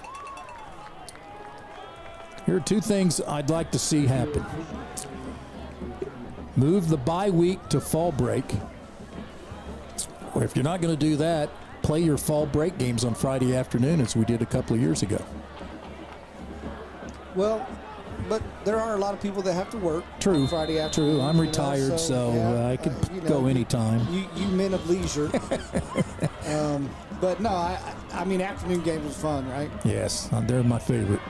Bolu out to Quarles. Cameron Quarles, a move in from West Memphis, has been a handful of the Trojans in this first half as he gains 9 after the stop by Carricker. New quarterback. Yeah, not shocking that Bolu has not returned to the game, guys. Would be very surprised if he did in this first half, much less in the game. But yeah, that's Wilkerson, the sophomore QB in there, starting him off with a nice easy throw to the flat. Say one of my most fun afternoon games was a semifinal game on Owen Field against Lawton. Yes. Here's a pass picked off. Cade Klein. As it went through the receiver's hands, and Cade cut in front of the next receiver and snags it on the sideline. That's interception number 3 for the sophomore. We're going to see the quarterback rolling to his right. The ball floats a little bit, and you got 2 receivers in the same vicinity, and Klein is breaking on the back guy, and he comes up with a big catch interception there on the sideline. Good field position for the Trojans at their own 41-yard line. I think we have all 3 timeouts, 3:54 left. You really would like to go ahead and poke this in and get another score before you get the ball after the second half, open the second half. Trojans are averaging 521 yards total offense in a game, and they have eclipsed that. And look at this. Edmond gets a pick 6. Snagging it with one hand is Jake Baker, the defensive tackle, who goes both ways, left guard on offense, defensive tackle on defense, and he just not only batted it, he caught it and scores. Wow, what a play. Yeah, not fooled at all right there, and just throws it. But I will say that's a tough ball for a defensive lineman to get, because the ball gets on you so quickly, and makes a very athletic play to give the Bulldogs some more life. So just the 5th interception against Kazar this year, and it's Baker with the pick 6 from 35 yards out. So they get their 6 right back, and the extra point is good. Wow, back and forth we go with interceptions. And with 3:45 to go, it's now 28-14. On the last 4 plays, you've had a kickoff return for a touchdown, an interception, and an interception return for a touchdown. Things getting a little wacky here with 3:45 to go before halftime, guys. Indeed. I think Kazar, you're focused on taking the snap, and your eyes are inside looking at Cato, who's kind of coming in on that little tunnel screen, and that's what you're locked in on. And yeah, just one that he would like to have back, like you said. Well, you had your offensive linemen going out on that tunnel screen, right? So you're thinking that your defensive linemen are going to read that and be influenced there on their path.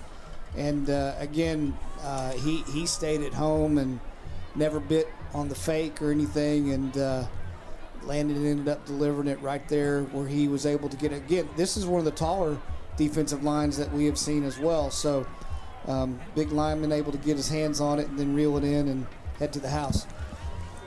Kazar tonight in this first half, 76 yards passing. That puts him over 2,500 yards on the season, which is 10th highest in Trojan history for a season. Here's the kickoff to KD. He'll camp under it at the 3.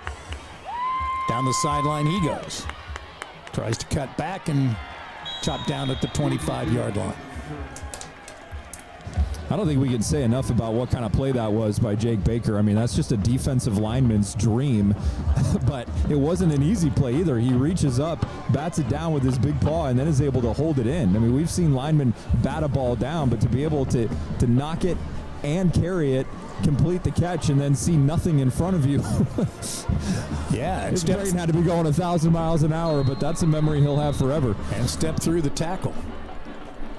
Well, don't count the Bulldogs out in this game. They're down 2 touchdowns, 3:39 to go second quarter, but they made the semifinals last year before they got beat by Bixby 29-8. So they're dangerous. First down at the 25. This guy's dangerous. Can he get a block? Yes. Can he turn the corner? Yes.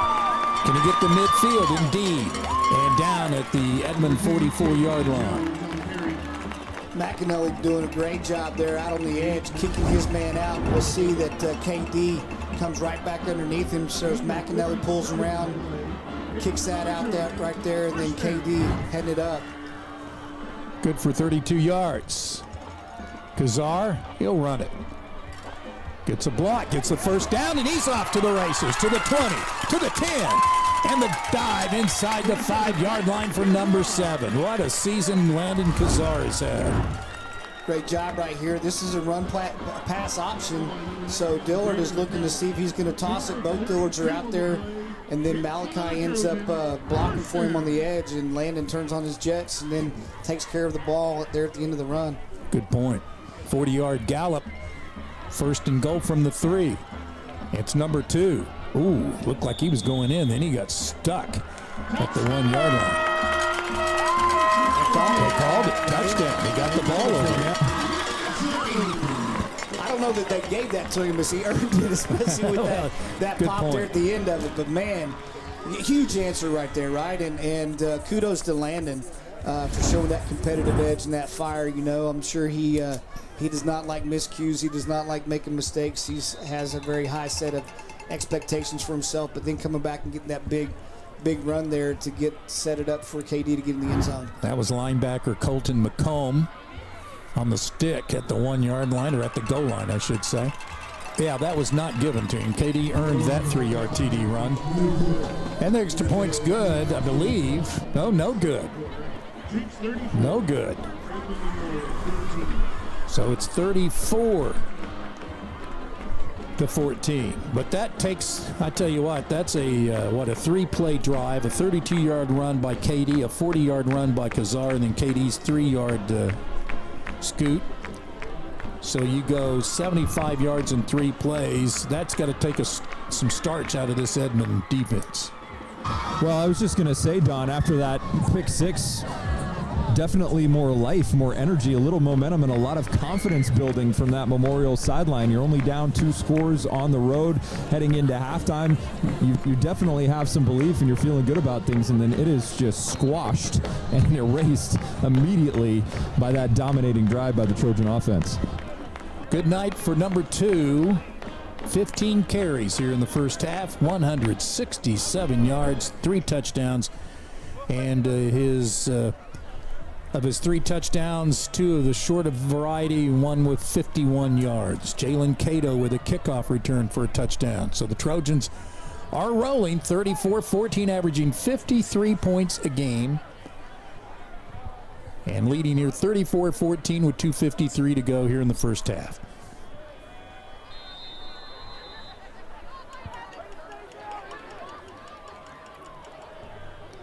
This is Grant Cutter with the kickoff.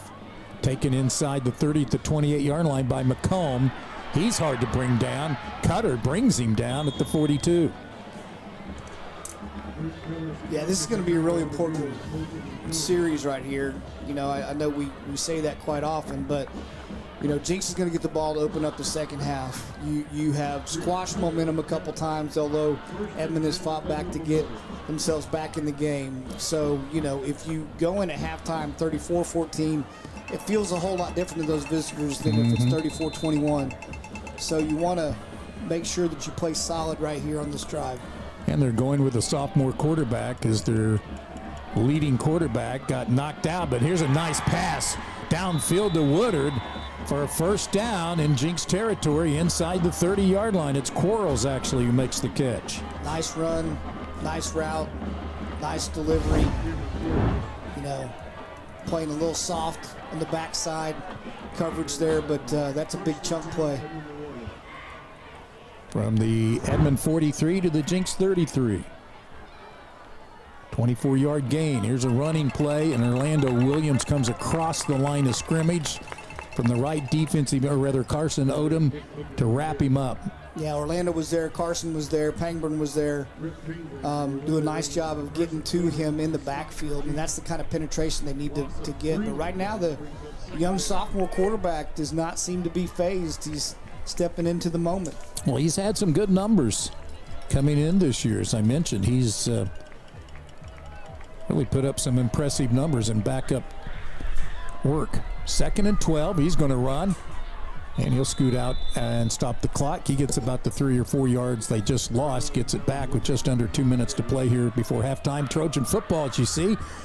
And the banners on the left and right of the scoreboard brought to you by Advanced Orthopedics of Oklahoma, proud supporters of Trojan football for many, many years. They're the team physicians of the Trojans. Dr. Blake Shockley out tonight, representing Advanced Orthopedics of Oklahoma, should he be needed. And of course, he's a former Jenks Trojan player.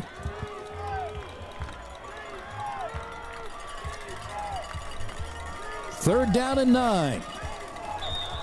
Could be 4-down territory for the Bulldogs, you would think, down 3 scores. Yeah, Quarles just got a little anxious on that one. He jumped the gun. He was headed to the back corner of that end zone, and so we'll get a little break there. See if the Trojans drop back or if they're going to put some pressure on this sophomore quarterback.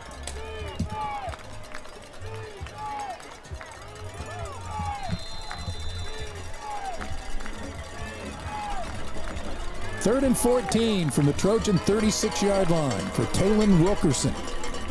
In replace of Dawson Bolu, who was knocked out of the game. Swing pass out to Booker. He gets ahead of steam. Won't get the first down, but he's going to be about 3 yards shy, and you would think they'll go for it here on 4th and about 3. Yeah. Normally 4th and 3, 3rd and 3. Anything that's like 3rd and medium has been a pass play. It'll be interesting to see what they do here with the quarterback. It's not Ballou. But Quarles has been a big target for him. 4th and 4 at the Jenks 26-yard line. Big series for the Trojan defense right here. Pass out and it's overthrown. Pressured was Wilkerson, and he overshot Booker. Pierce Brand doing a nice job of picking him up out of the backfield. Again, both of these running backs, Booker and McComb, are good receivers coming out of the backfield. Pierce was all over that one. It was really going to be a tough throw to get it over Pierce into the running back's hands, and nice team defense there. Last 6 times the Trojans have finished the regular season 9-1. They've advanced to the state championship game. They finished this season 9-1. And now you get the ball back with 1:16, all timeouts. We've seen the Trojans march down the field very quickly on numerous occasions tonight, Don. And you talk about maybe another record. You can correct me if I'm wrong that KD might be closing in on here, Don. Right. Here's a pass play that he gets out of bounds for about 14, maybe 15. He's got 167 yards on the ground tonight. We're talking about, did he need like 230-something to break another record? Am I correct on that, Don? Let me look here quickly. He got a huge block from Cato to help him get a lot of those yards on that last one. He needed, I think it's 250 yards coming into this game to become the all-time leading rusher. Kazar. Safety valve to Caleb Dillard.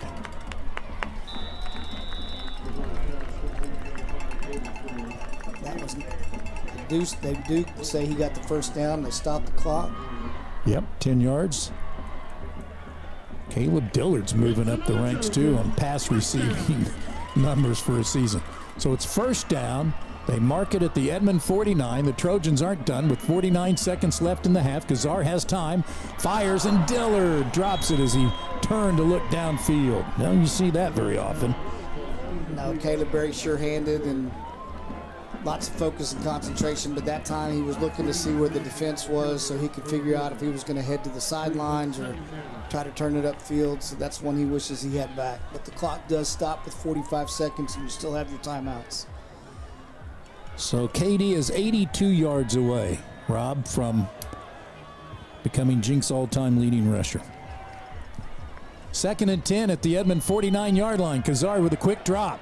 Mobley hangs in there, and the throw is too low. So That series stalls out. Fourth down, or third down coming up, I beg your pardon. Hasn't stalled out yet.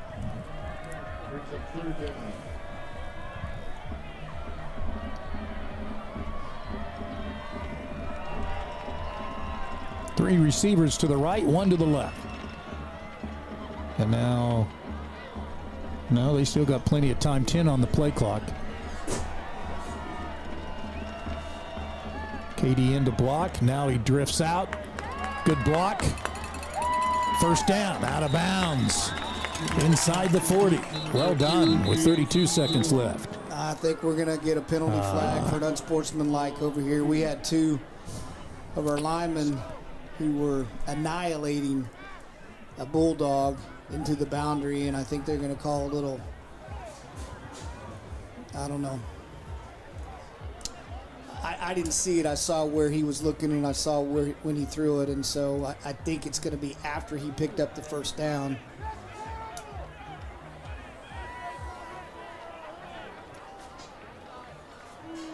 Trojan football brought to you by Me Tierra, proud sponsor this season of Trojan football. Look for coupons in the neighborhood Valpacks through your mail. Check out their daily specials, which are different at each of the three locations on Riverside Drive near the Walmart Market. Okay. Replay, third down. Well, they'll replay third down.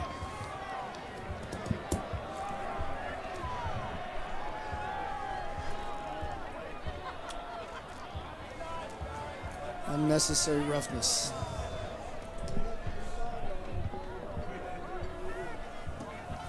Nice play call on that screen, obviously. Yes. And KD doing a good job of getting to that marker, but you can't make mistakes that put you behind chains, make a living. So third down and 16. Back at the Jenks 45-yard line. Kazar throws. What a catch by Dillard. He's down the sideline and inside the 5-yard line. Timeout Trojans at the 4 with 11 seconds left. Wow. I didn't think he was going to get there in time. I have not seen as many Trojans use sideline to sideline so effectively. I mean, there cannot be very much green space that they have not occupied tonight, getting up the boundary. Dillard doing a tremendous job there. Yeah, he's frustrated he didn't complete the touchdown there, guys, but I don't know if you can say enough about the ball from Landon Kazar. That was good layered coverage by the Bulldogs. Dillard was not open by much, and that ball was on the money, right exactly where it needed to be, in stride. Great catch and concentration by Caleb Dillard, and then the run after the catch. And with 11 seconds, they're in prime position to put some more points on the board here, but man, that was a rope from Landon Kazar. Sure was. Well, that was his prettiest pass of the night. And Caleb Dillard, by the way, his offers keep going up. SEC offers, Tennessee this past week or two. I think Ole Miss maybe as well. I know we got a couple of SEC offers here in the last 10 days or so. 51-yard gain. Well, what's going to be interesting here, Rob, you got two timeouts. You got the ball on the 4-yard line. You got 11 seconds to go. You got time to take at least one shot, if not two shots into the end zone. But you think if you get a running play and you get jammed up, it puts you in a bind. You definitely want to save a timeout in case you want to put your field goal unit on there. So interesting to see what the coaching staff does right here. Looks like they're going Wildcat with KD. KD is 2 career passes. Both have been completed for touchdowns. Clark Carricker, the sidecar to his left. And a flag is down. Goodness gracious. KD down to the 1-yard line and has to call another timeout with 7 seconds left.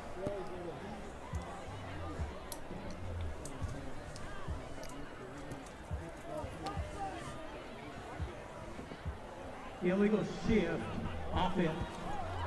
Replay, first down. So the replay, moving back 5 and replay. I didn't see anybody move, Rob. I don't know.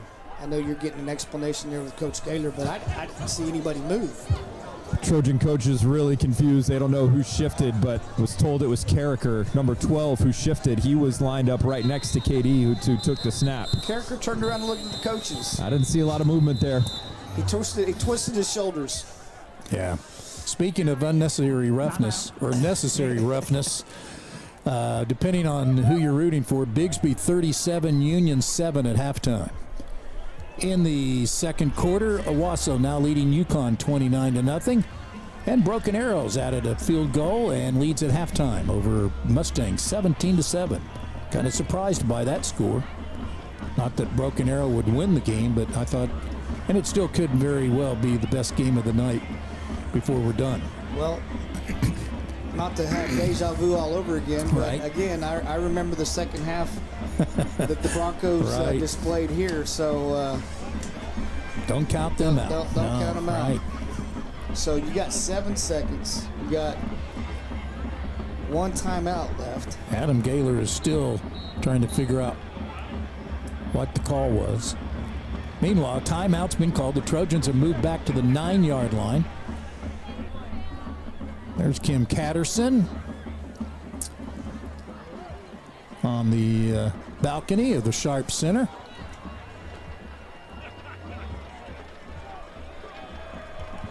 The wife of Mike Catterson, the Jenks trainer. Back in Jenks now, freshman academy counselor. So is KD going to run from the Wildcat, or is Kazar back in? Nope, Kazar is in. And KD's in motion. And Kazar looks for Malachi, now floats it in the corner. Caleb Dillard, incomplete, almost intercepted. 1 second on the clock, so you can bring in your field goal unit. Well, and they're fortunate there, guys. That play took a while to develop. It felt like every bit of 7 seconds. Kazar held on to that one just a touch longer, and it would have been the end of the half. They are not bringing on the field goal unit anyway. He's going to call timeout. 1 second left in the half. Mahan this season is 4 of 4 on field goals. His longest is 34 yards. This would be a 26-yarder should they try it. I would be surprised if they, especially after missing that extra point, just to put some points on the board here.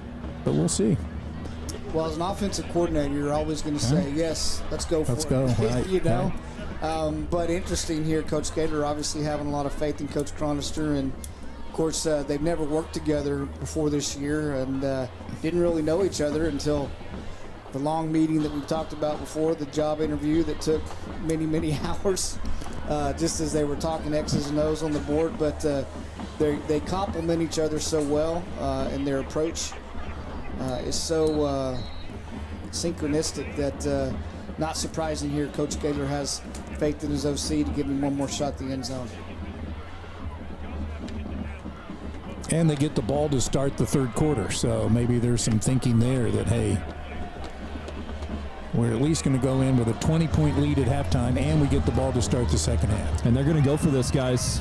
I don't think there was much discussion about sending Owen Mahan out onto the field. No, that was never the conversation, obviously. But I will say this: if you're the Bulldogs and you hold them here, you got a little mo in the halftime. Odom is an H-back. Instead, they throw one-on-one. Caleb, did he hang on to it? No.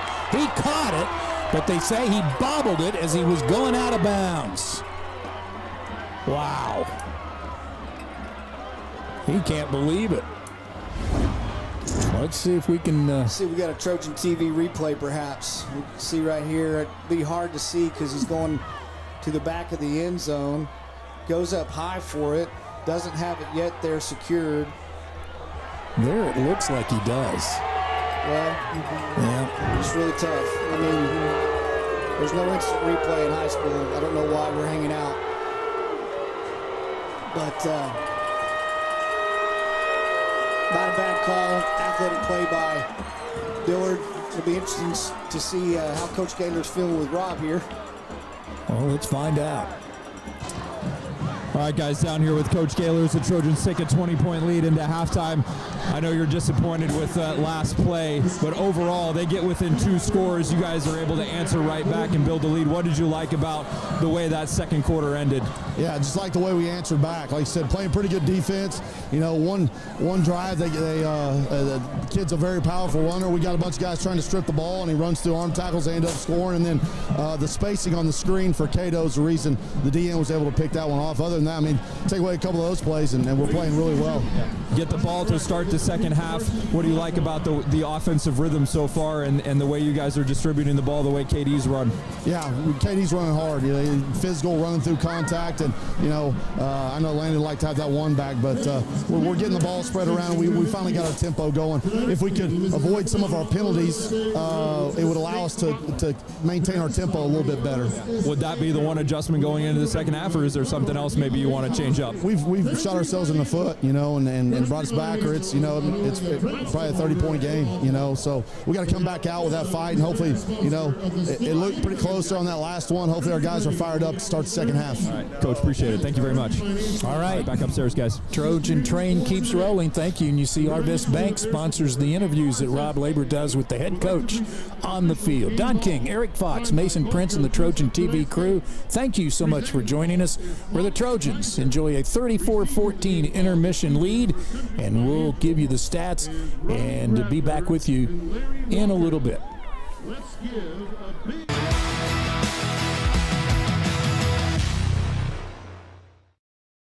At Arvest Bank, we believe financial confidence should be within reach for everyone. That's why we're here to help you plan and achieve your goals at every step. Because everyone deserves a financial partner who cares. Arvest Bank, we believe. When pain slows you down, even the simplest movements can feel out of reach. But you don't have to go through it alone. At Advanced Orthopedics of Oklahoma, we provide the results you want and the care you deserve. From diagnosis to recovery, our specialists offer advanced treatment and personalized care so you can heal and get back to what moves you. Because life keeps moving, and we'll keep you moving with it every step of the way. Advanced Orthopedics of Oklahoma. Heal, recover, advance.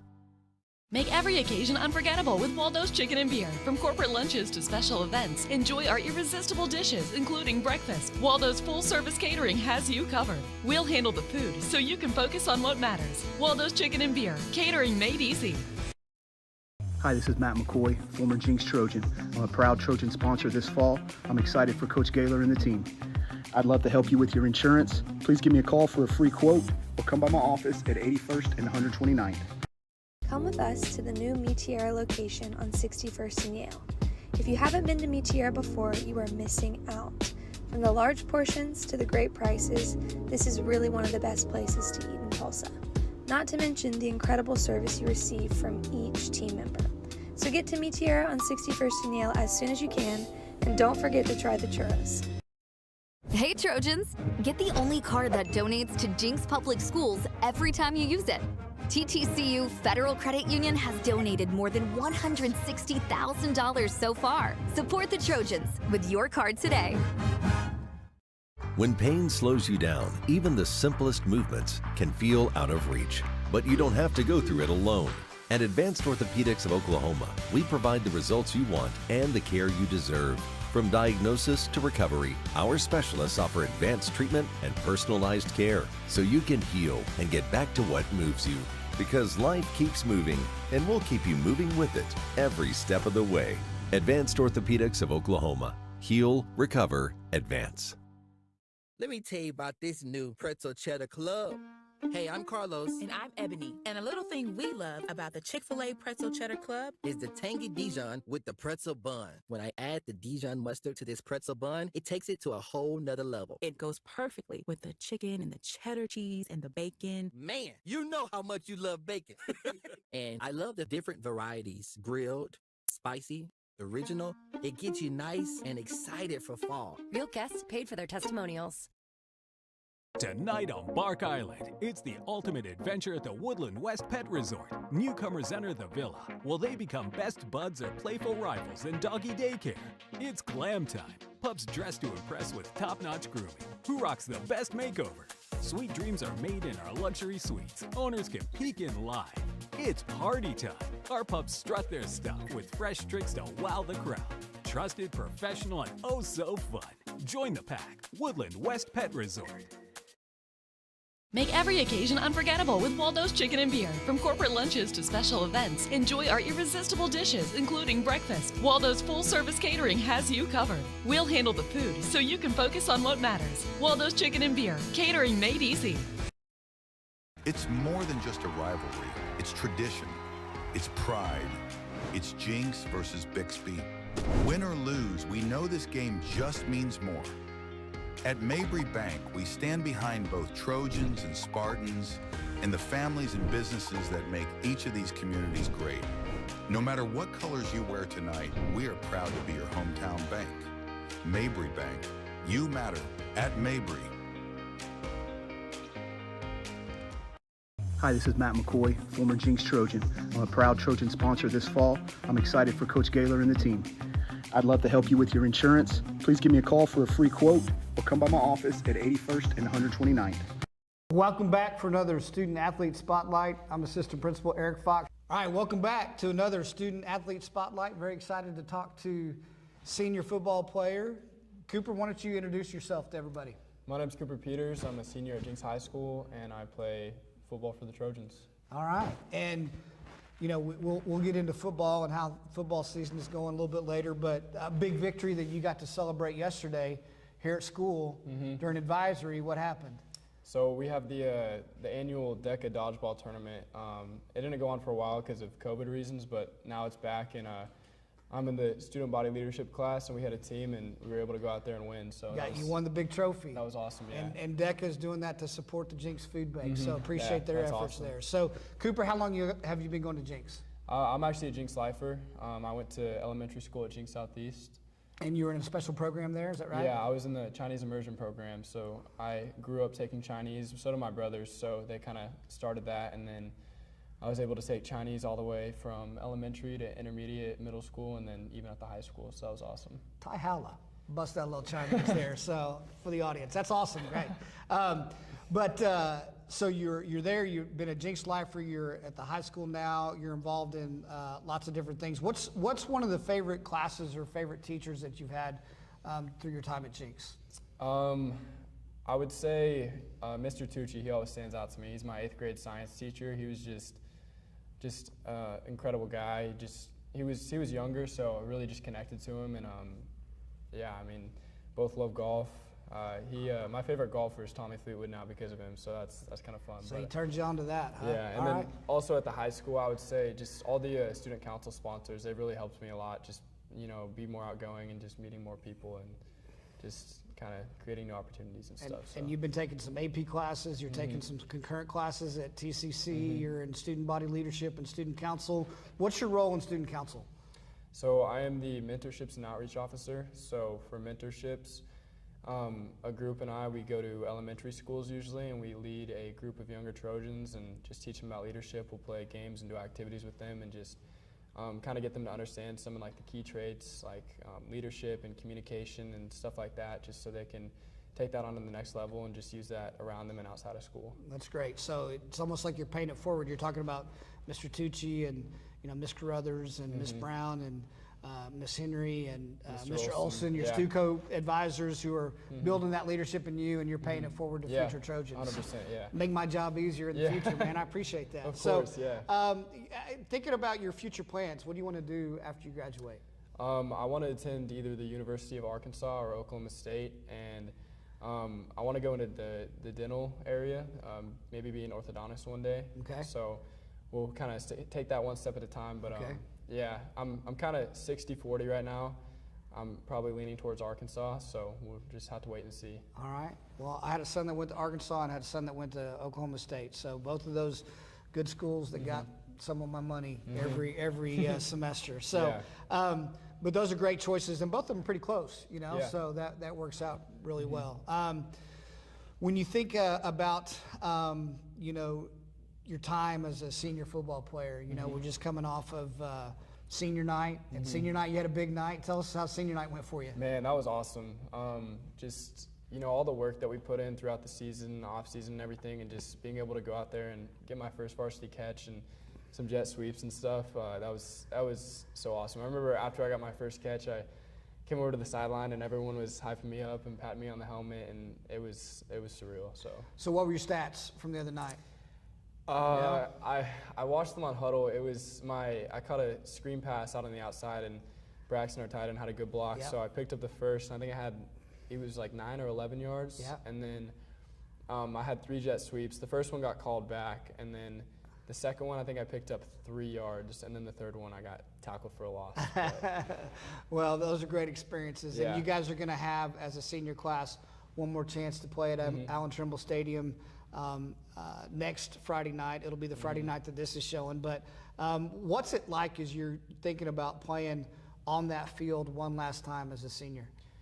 It's just going to be really emotional, honestly. Just, you know, like I said, with senior night, you know, all the work you put in over the 3 years, and just, you know, being with all my teammates and that brotherhood, and just practicing all the time and spending so much time at Allan Trimble, it's just home. Yeah. So playing one last game there, and I'm sure I'll be back after senior year and watch some games there, but truly being able to, you know, be out there in pads and helmet one last time it'll be something else. Yeah, so. and of course the goal is to continue, right? So Yeah. you want to win that game so you have a chance to practice on Thanksgiving. What's it like practicing on Thanksgiving? Those are some of the most fun practices. Just being able to, we dress up in onesies. It's the tradition. So this year I bought a shark onesie, so I'll be out there in that, and all my teammates will be in onesies, and just getting right and ready for the game the day after. So. Well, Cooper, appreciate you being a great teammate for the Trojans on the football field, and a great mentor to our future Trojans that are coming to Jenks High School through the student body leadership mentorship. Congrats on the big win in the dodgeball tournament. Yeah, that was awesome. As well. But just really appreciate the way that you embody excellence, you know, in the classroom with your responsibilities, you know, with your different activities that you're invested in, and wish you the best of luck and success as you continue on to pursue perhaps become an orthodontist. But thank you so much for the conversation and the time today.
Life doesn't wait for you to slow down. When you're moving fast and something doesn't feel right, Advanced Orthopedics of Oklahoma is here to help you stay in motion. Through our combined expertise in orthopedic surgery, non-surgical medicine, and comprehensive whole patient treatment, our team has your back and every other joint too. Ready to get back out there? Visit AOOK.com and let's move forward together. Advanced Orthopedics of Oklahoma. Heal, recover, advance. At Arvest Bank, we believe financial confidence should be within reach for everyone. That's why we're here to help you plan and achieve your goals at every step. Because everyone deserves a financial partner who cares. Arvest Bank, we believe. Let me tell you about this new pretzel cheddar club. Hey, I'm Carlos. And I'm Ebony. And a little thing we love about the Chick-fil-A Pretzel Cheddar Club is the tangy Dijon with the pretzel bun. When I add the Dijon mustard to this pretzel bun, it takes it to a whole nother level. It goes perfectly with the chicken and the cheddar cheese and the bacon. Man, you know how much you love bacon. And I love the different varieties. Grilled, spicy, original. It gets you nice and excited for fall. Real guests paid for their testimonials. It's more than just a rivalry. It's tradition. It's pride. It's Jenks versus Bixby. Win or lose, we know this game just means more. At Mabry Bank, we stand behind both Trojans and Spartans and the families and businesses that make each of these communities great. No matter what colors you wear tonight, we are proud to be your hometown bank. Mabry Bank. You matter at Mabry. Hi, this is Matt McCoy, former Jenks Trojan. I'm a proud Trojan sponsor this fall. I'm excited for Coach Gaylor and the team. I'd love to help you with your insurance. Please give me a call for a free quote or come by my office at 81st and 129th. Come with us to the new Meteora location on 61st and Yale. If you haven't been to Meteora before, you are missing out. From the large portions to the great prices, this is really one of the best places to eat in Tulsa. Not to mention the incredible service you receive from each team member. So get to Meteora on 61st and Yale as soon as you can, and don't forget to try the churros. Hey Trojans, get the only card that donates to Jenks Public Schools every time you use it. TTCU Federal Credit Union has donated more than $160,000 so far. Support the Trojans with your card today.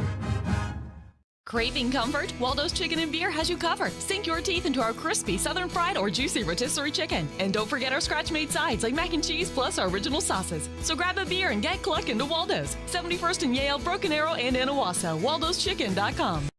Tonight on Bark Island, it's the ultimate adventure at the Woodland West Pet Resort. Newcomers enter the villa. Will they become best buds or playful rivals in doggy daycare? It's glam time. Pups dressed to impress with top-notch grooming. Who rocks the best makeover? Sweet dreams are made in our luxury suites. Owners can peek in live. It's party time. Our pups strut their stuff with fresh tricks to wow the crowd. Trusted, professional, and oh so fun. Join the pack. Woodland West Pet Resort. Don King, Eric Fox, Rob Labor rejoining you at Allan Trimble Stadium as Advanced Orthopedics of Oklahoma bring you Trojan football from Allan Trimble Stadium. Trojans leading 34-14. They jumped out to a 14-0 lead, actually 21-0 lead. K.D. Jones scoring 2 of those 3 touchdowns, one at 51 yards out. Clark Herricker scored the first touchdown of the game, and then Edmond had a nice 83-yard drive to make it 21-7 before Jalen Cato, who raced down the sidelines on the ensuing kickoff to make it 28-7. Then the Trojans got an interception. However, they turned it right back over when Baker, the defensive tackle for Edmond Memorial, intercepted it and ran in 35 yards on a pick six. Make it 28-14, but the Trojans scored later to make it 34-14, and then were denied a touchdown at the end of the half. As we take a look at the Good Sense subs and delis statistical numbers, Coach Fox. Close to 400 yards first half. I mean, obviously that's a lot of production, right? Twice as many first downs. Really, if you kind of go back to one major drive that Edmond had, everything else has been going the Trojan defense way. A big turnover that we had, but then we gave the ball back. That's not quite accurate because they had a pick six and right after Cade Klein's one turnover as well. But yeah, I mean, a good first half, but you can't count anybody out. You got to keep the pedal to the metal. You can't let up. You know, this Edmond team has demonstrated resiliency. And of course, their quarterback, Bill Yu, had gone out after a big hit down there by the goal line. He was warming up there on the sideline just a few moments ago. So it'll be interesting to see if he comes back in the game. But the Trojans get the ball to open the second half, and you want to come up with a good quality drive right here and hopefully cap it off in the end zone, especially when you're so close to getting points on the board right before halftime. KD Jones at halftime, 15 carries, 167 yards, 3 touchdowns. He is 83 yards away from becoming Jenks' all-time leading rusher. Caleb Dillard in the first half had a really nice first half. He had 6 catches, 104 yards. And he now has 61 catches on the year. Here's KD Jones flashing in front of Cato. And Cato lowers his shoulder and gets up to the 35-yard line. Number 11, Cato on the return. Cato showing again his speed and the fact that if you don't want to kick it to KD, you know, you got to kick it to Cato, and he might hurt you as well, as he did, taking it all the way for a score tonight. Caleb Dillard tonight, 104 yards. That puts him over 1,000 yards in receiving. Boy, he's moving up the ranks in that department, up to 5th in a single season. So here's KD's first carry, though, second half. A flag down, and KD will run out of bounds. Number 2, KD Jones on the carry. I think they're going to say the character may have had a block out there on the edge. I don't know. We'll see.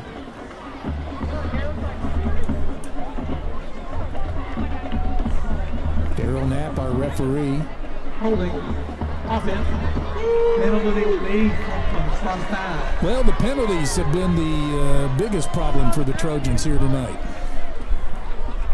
Yeah, we overcame one 1st and 35, but we don't want to have to do that a whole lot. And of course, it's a holding call from the spot of the foul, so KD had picked up some coming around the edge there, but you don't want to be behind the sticks all night long and make it hard on your offense. So 1st and 13. And I think that's Kazar for maybe a yard.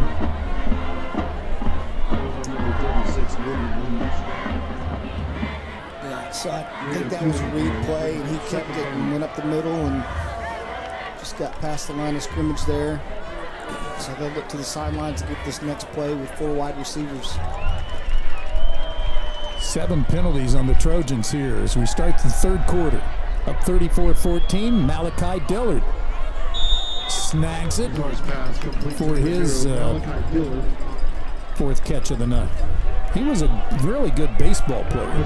Could have either played baseball or football and elected to eventually go for football. Here's a 3rd and 2, so the heavy package coming in. Heavy package with Carricker in there at tailback and KD at the wildcat. Need 2 yards.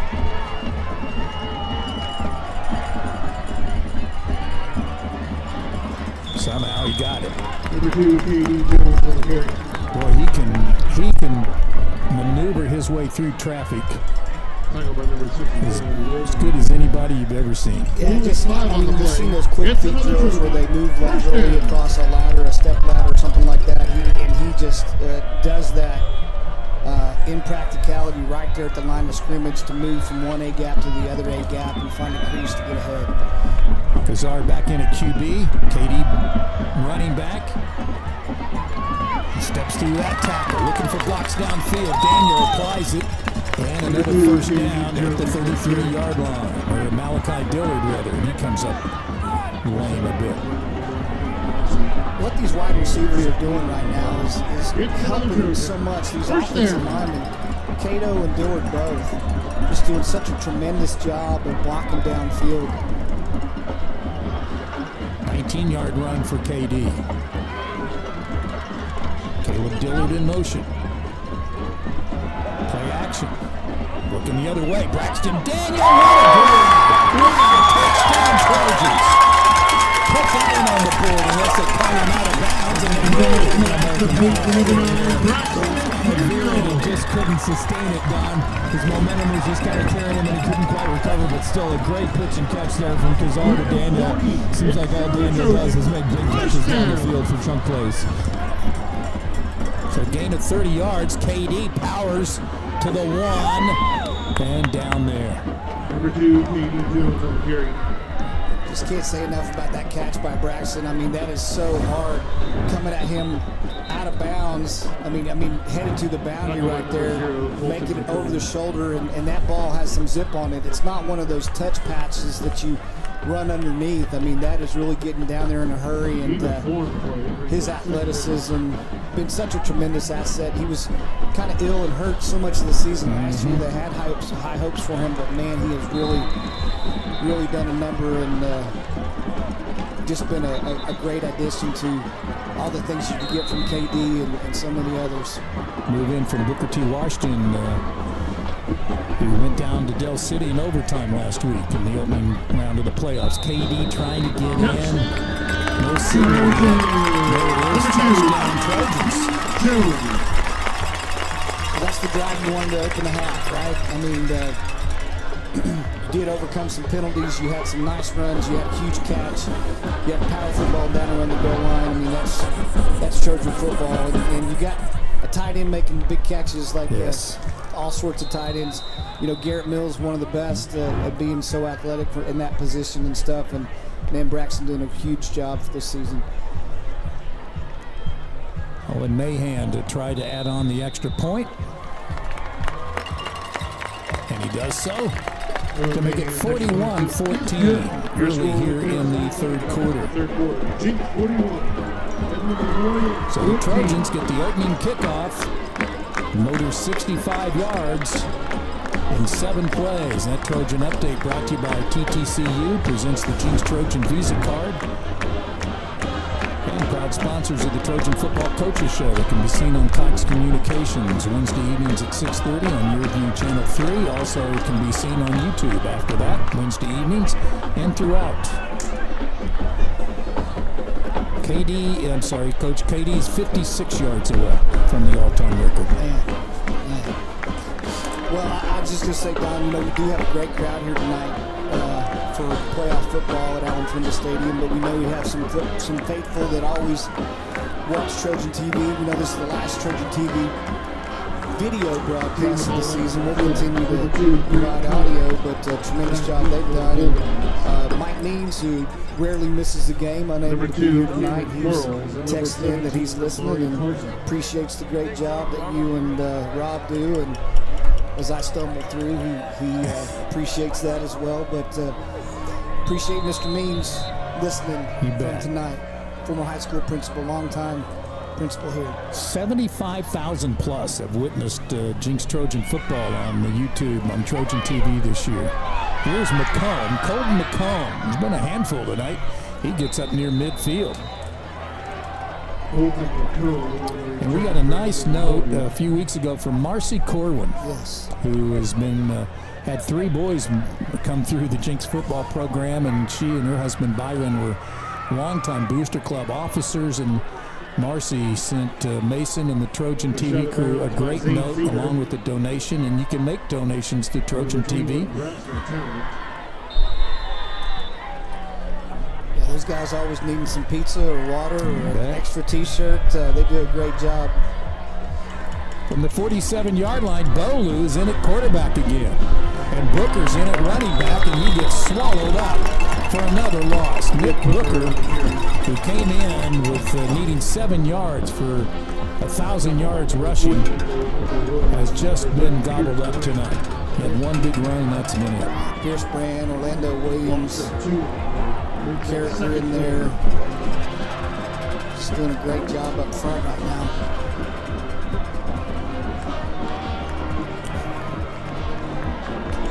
Second and 12. Edmond now trying to throw downfield, and it's picked off by Dillon. Ace has a pick 6 this year.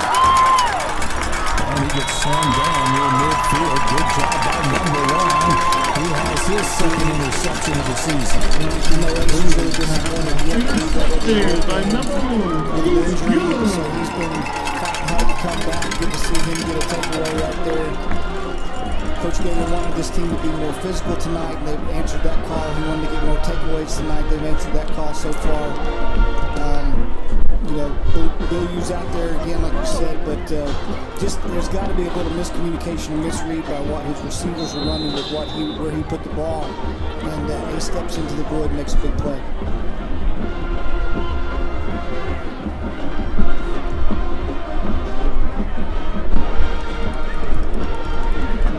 Kazar under center. Haven't seen that. I don't know how many times.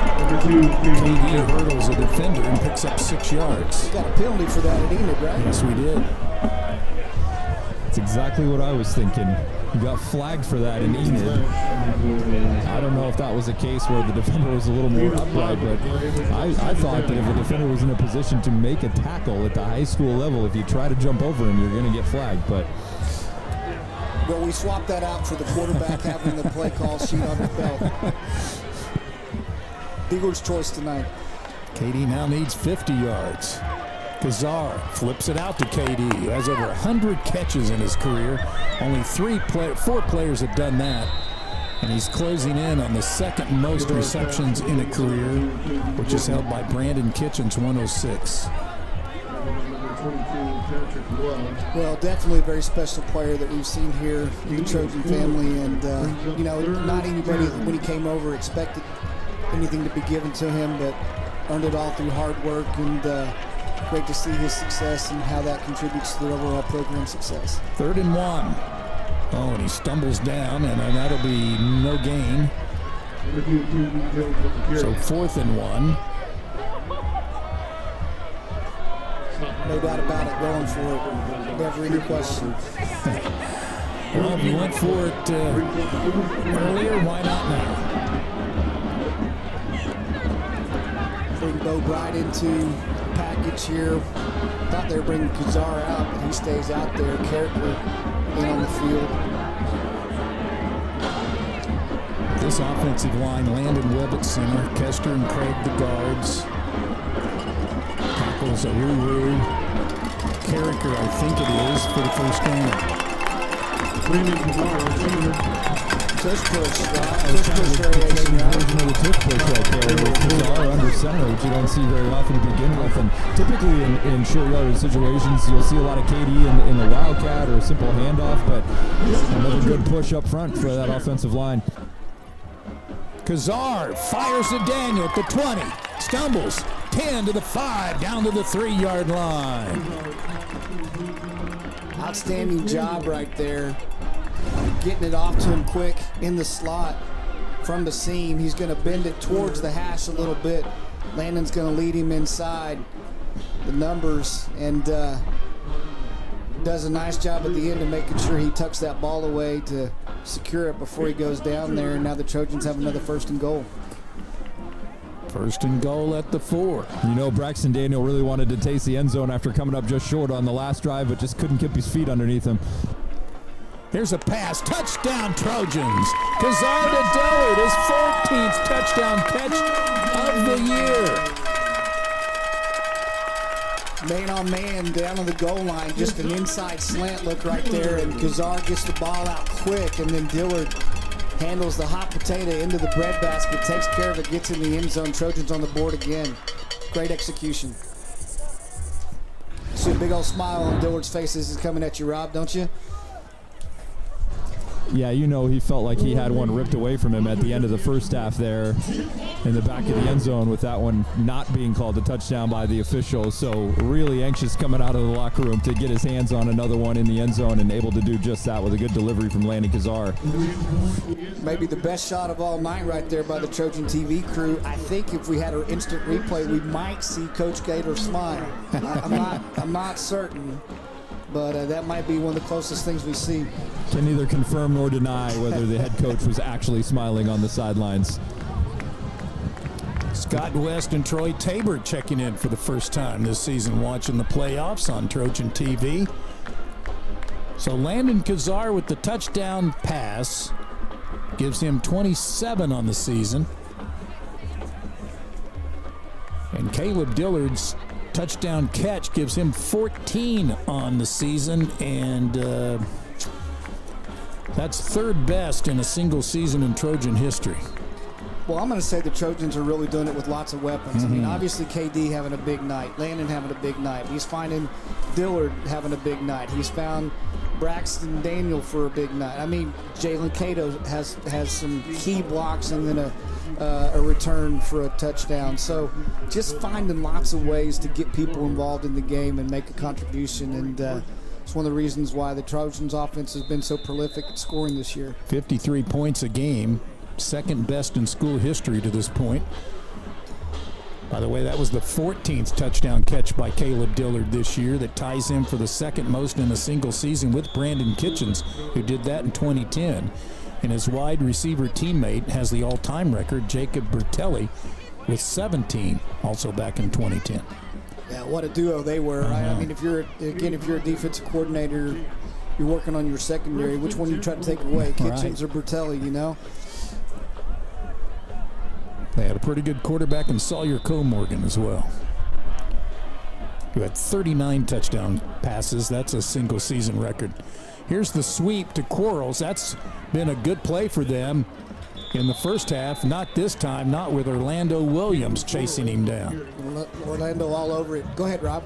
Well, I was just going to ask you, Coach Fox, I don't know if there's been anybody better this season on the Trojan defense than getting off blocks than Orlando Williams. His ability to kind of scrape off of blockers and come down the line horizontally and track those guys down has just been sensational. We've seen it a couple times tonight already. He's such a speed rush. He's such an athletic guy, and he has a lot of power too, but I mean, he's just so quick off the ball. Really hard for those offensive linemen to block him. Julian Tugwell is in place of Luke McAnally at nose tackle. Yeah, that front four is not getting enough credit this year, the job they've done. And look at this pick by Carricker. He's heading to the house from the 35 all the way. Touchdown Trojans, a pick six for number 12, Clark Carricker. Outstanding job right there. I mean, Carricker, again, has learned this outside linebacker position so well. Quarterback's going to go to a play action, and, you know, there's really nobody out there. Carricker is headed out towards the flat just in case somebody's going to show up late. And then again, we know what kind of athlete he is and what he can do with the ball in his hands. So, outstanding job right there. This defense has just been tenacious tonight. Boy, they've gotten a pick six. They've gotten a kickoff return for a touchdown.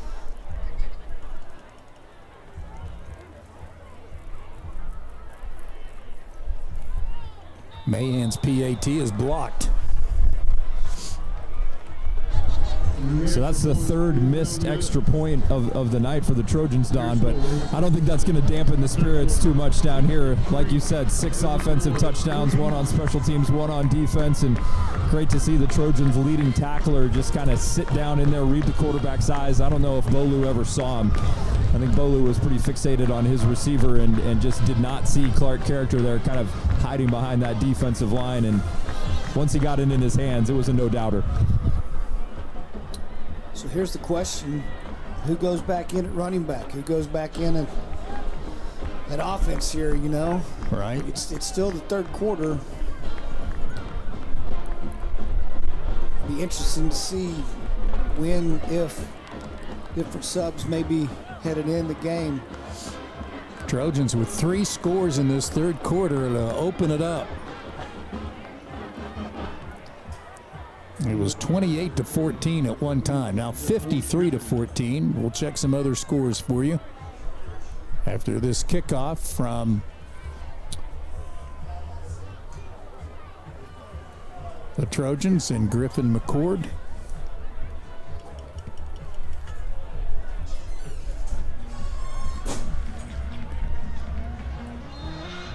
Well, there's some blowouts in 4A quarterfinals tonight. Oh, a nice high kick. Taken by McComb, and he drops it, so he'll cover it at the 28. Cushing at home, leading Ardmore 42-28 in the fourth quarter. Elgin all over Ada, 42-10 in the fourth quarter. Tuttle at home leading Grove 51-0. Grove's had a great year, but Tuttle's undefeated, and Broken Bow leading Weatherford 43-14 in that game. You know about Heritage Hall and Inola tonight? I will check that score for you. I appreciate the internet here tonight. Is just. I kind of have a feeling I know what that might be like, but I'm still interested. Man, it will not regenerate. So here we go. Back to the business at hand, right? First down at the 29-yard line. Again, not much going on that jet sweep. Too many maroon shirts there to cover up Corals after a 2-yard gain. Charleston really doing a good job coming up from his safety position, taking that run lane away when Corals tries to reach the edge there. Sand Springs in the fourth quarter, and 6A-2 leading Piedmont 35-6. Putnam City leading Muskogee in the fourth quarter 21-20. Sapulpa's made a game of it, but still trailing Choctaw 36-21 in the third quarter. Stillwater leading Southmore 34-9. Here's Nick Booker, 1,000-yard rusher. At least he was 7 yards away from 1,000 yards this year, but Orlando again wrapping him up for, I think, another loss. Yep, a loss of 2. Booker had a 19-yard run in that second quarter, and other than that, everything has been 0 or negative yards. So 3rd and 10 from the 29, but it is good to see number 12 back in. Dawson Bolu at quarterback. He's back to pass. Has time, fires, that's a first down. Charleston brings down the receiver at the first down marker. That's the tight end, Shawnette, who scored one of their touchdowns. Guys, if I was Nick Booker, I would pin that 19-yard run to the top of my Twitter profile. No kidding. That's all I would have people looking at. Be like, hey, you want to know how I play ball? You want to know who I am? Take a look at this. That was the best 19-yard run I've ever seen in my life, I think. Well, Travis Hill has the Tigers 27-7 over Mustang in the fourth quarter. I am surprised by that. Bigsby, 51, Union 7 in the third quarter, and Owasso leading Yukon 42-0. And look out, here comes Quarles. He's not going to be caught, I don't believe. Caleb Dillard gives it a shot, and he hit the pylon. They're going to give him the touchdown. Quarles from 61 yards out. Yeah, Quarles gets to the edge, steps up inside, the outside contain, and then just runs away from pursuit. Not very good angles there from the secondary to match Quarles' speed. He's a speedy guy, the guy that can make something happen in a hurry, obviously, like he did right there.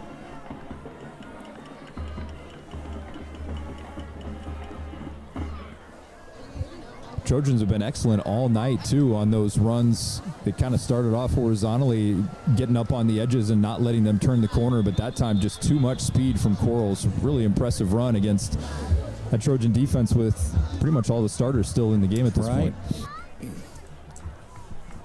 Then jumped a little early, jumped the gun, trying to block the kick here.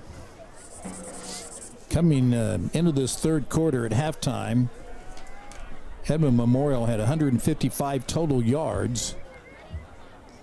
And those two plays, the pass play of 10 yards for a first down, then the 61-yard run, has put them over 200 total yards in this game.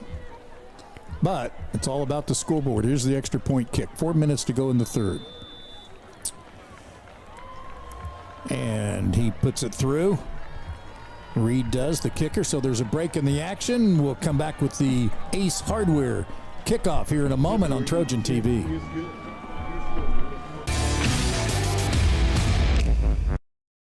Craving comfort? Waldo's Chicken and Beer has you covered. Sink your teeth into our crispy southern fried or juicy rotisserie chicken. And don't forget our scratch-made sides like mac and cheese plus our original sauces. So grab a beer and get clucking to Waldo's. 71st and Yale, Broken Arrow, and in Owasso. Waldo'sChicken.com.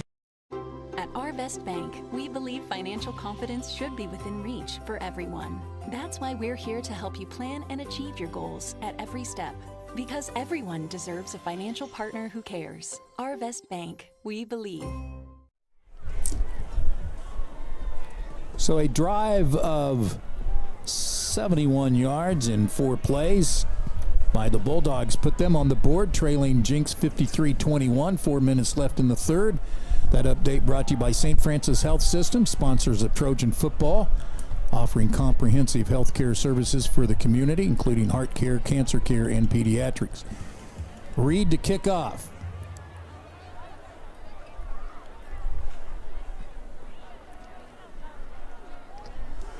Should the Trojans hang on to this one? Owasso looks like they're going to win.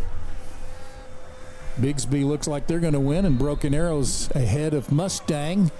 So it'll be the semifinals from 4 Eastern schools. They'll be played somewhere here on the eastern side of the state next Friday. Possible doubleheaders. KD is out of bounds at the 25-yard line. So I know OSSAA reached out to Clay Martin and his athletic department staff, just making an inquiry as they always do, routine, you know, if it so happens that the Trojans are not playing next weekend, would you be willing to host a semifinal game in the afternoon and in the evening? And so that's a pretty standard ask this time of year. And so even then, obviously, if the Trojans weren't playing, it would mean Edmond Memorial was playing. So you'd be looking at the games on the east side. So definitely we'll be looking for a venue next Friday, somewhere over here.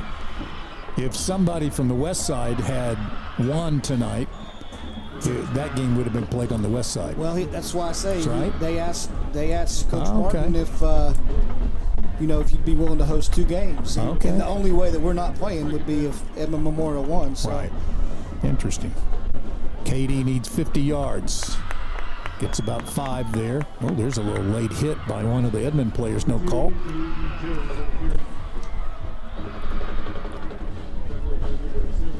Again, just being very patient, running behind that big offensive line. Very physical. This was a defensive line from Edmond Memorial that they really had a lot of respect for, and the Trojans have been doing a nice job with it tonight. Cade Klein with his first catch tonight.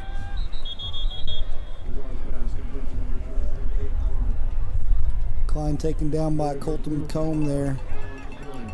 You have a penalty flag, Rob? The gain was about 8 yards, but a shift against the Trojans. Yeah, I didn't see that one. The most illegal shift penalties we've had all season tonight. Right.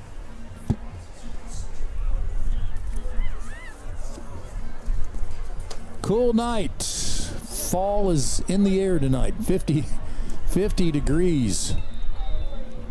58 degrees at kickoff. Down to 55. Feels like 48 right now. Next Friday, let's hope we play in the afternoon, a high of 58 next Friday and sunny. And here's another flag. Goodness.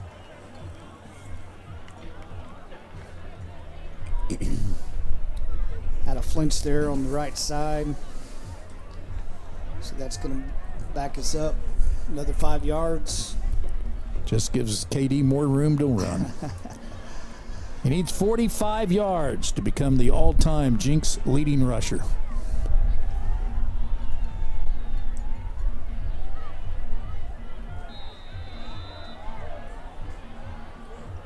Trojans up by 31 points. Pass out to Caleb Dillard's had a big night. Caleb's on the move, breaks a tackle, and gets all the way up for a first down at the 49-yard line, a gain of 21. Well, spectacular blocking there by Braxton Daniel, Jalen Cato, and Cade Klein to spring him through right there. Outstanding job.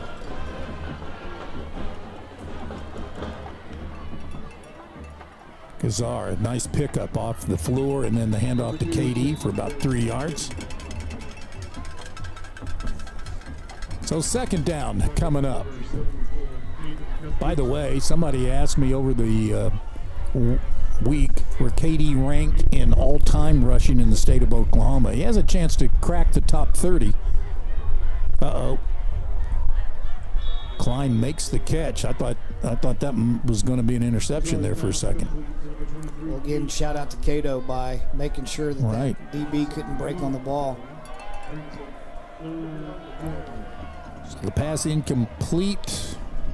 Make it 3rd down and 7 at the Edmond, or they say he caught it for a loss of a yard. I beg your pardon. Yeah, you look at the all-time list, and there's lots of guys that have lots of yards, but they're not usually from the larger classes. No, correct. He will finish as the 2nd all-time rusher in 6A history next to Stillwater's Quantrell Walker. That was 6A2, but you move them all in together, in my opinion. Here's Caleb Dillard for another 1st down. Got a flag down here, guys, in the backfield. Flag down behind the play. Kazar hung in there and took a shot. There's 2 flags actually there. I don't know. I think this one's going to go against the Bulldogs. That's the early indication. I don't know if they got Kazar in the head, or I didn't see from the replay right there, but Dillard does a nice job of sitting down there in that soft spot of the zone, securing the catch this time and finding where the DBs were as he turned upfield after the catch. Makes a wide turn out of that to pick up some extra yards after the catch. Caleb Dillard tonight with 10 catches on the night. Rob, I didn't see the penalty, but is it a dead ball? No, roughing the passer called on Braden McGowan. Okay. Who's their middle linebacker and leading tackler on the season. So 1st and 10 inside the 20 at the Edmond Memorial 19-yard line. How about this red zone offense, Rob Labor? I would summarize it as efficient. I would say making the most of their opportunities. Is it 45 out of 46 coming into the night, Don? Well, tonight they're 5 for 5. So that's 49 out of 50. I think that's right. 49 out of 50 on the season. Timeout called with 1:22 to go here in this 3rd quarter. We'll take a break and come back here in just a minute. This sandwich, it's a complete game changer. Hello, this is Mike, and a little thing I love about the Chick-fil-A Pretzel Cheddar Club is that juicy chicken with that toasty pretzel bun. From the first bite to the last bite, that bun, it's crispy, cozy, just amazing. With the pretzel bun, the Dijon mustard, and the chicken, you have those 3 things together, and it makes that sweet, savory kind of combination. It's everything that you love about food rolled into one. It looks phenomenal. It tastes great. It's delicious. Real guest paid for their testimonial. When you've got to spend some time away, there's no better place for your best friend to stay than Woodland West Pet Resort. With 17,000 square feet of fun, you can both take a no-guilt vacation. Relax, both of you. Pick up a new skill. Chow down on some well-deserved vacation food. Make new friends. Have a spa day. And finally, come home to your best friend. Woodland West Pet Resort. Sit, stay, and play. Located next to Woodland West Animal Hospital off Highway 75 in the Jenks exit. Make every occasion unforgettable with Waldo's Chicken and Beer. From corporate lunches to special events, enjoy our irresistible dishes, including breakfast. Waldo's full-service catering has you covered. We'll handle the food so you can focus on what matters. Waldo's Chicken and Beer, catering made easy. All right, here we go. 1st and 10 at the Edmond 19-yard line. 5-man front. They bring the blitz. They pick it up over the middle. KD catches for another touchdown. He can run it in. He can receive and run it in that way. Outstanding read right there. You know, you're going to bring the blitz, and you're going to have a mismatch with KD coming out of the backfield, and he just runs past the coverage. It's just an easy pitch and catch. We'll see here on the State Farm Matt McCoy Insurance replay. He's coming out of the backfield, puts one move on McComb there, and he is up the field, pitch and catch for 6. Here's the extra point on the way for 60 points on the night, and it is good. And that one was booted by Griffin McCord, guys, and to take that extra point. And Don, just to reference, go back to what we were talking about before the timeout there with the potency in the red zone as they go 6 for 6 tonight. And just so many options, so many weapons at the disposal of this offense, and that when they get into that area of the field, it's just like them seeing, smelling blood in the water. They have been so deadly from close range offensively, and you can't ask much more on the offensive side of the ball in such a crucial part of the field this season.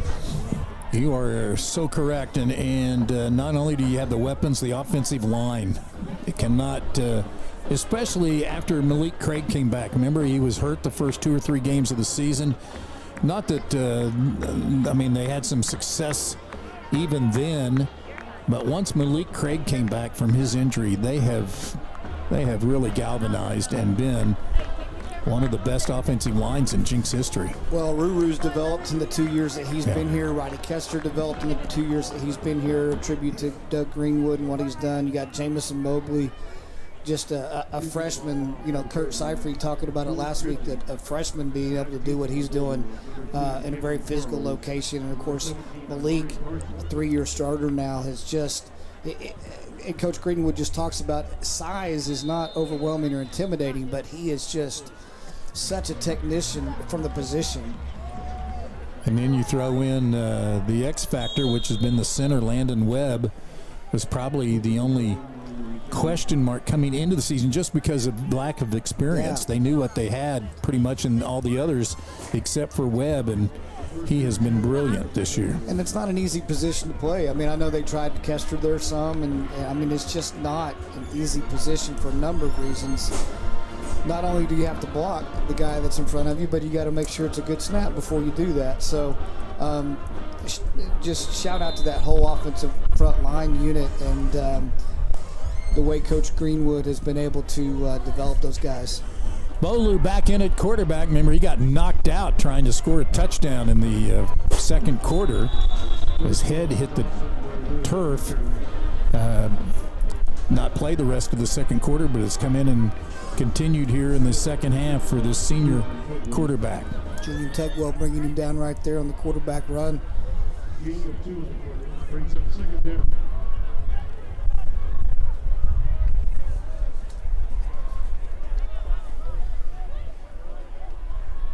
Run down some other scores for you as we move along. Bowley looking for something short and finds his guy caught up at the 36-yard line. That's a grab by Will Bajema. I will say this Edmond team has showed a lot of discipline, a lot of poise. They have continued to battle and fight. It's not easy to continue to compete with integrity in class when it's 60-21, and it's a testament to what this coaching staff has done with these guys. They're still battling, still scrapping.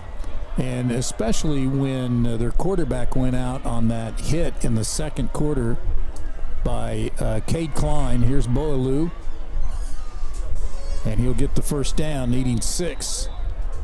And picks up 7, because it could be chippy then. You could get the guys mad because their quarterback's knocked out of the game and you're trying to do something silly, but Edmond didn't do it. Go to the fourth quarter and wrap this one up with the Trojans leading 60-21, trying to advance to the state semifinals for the 20th consecutive year on Trojan TV.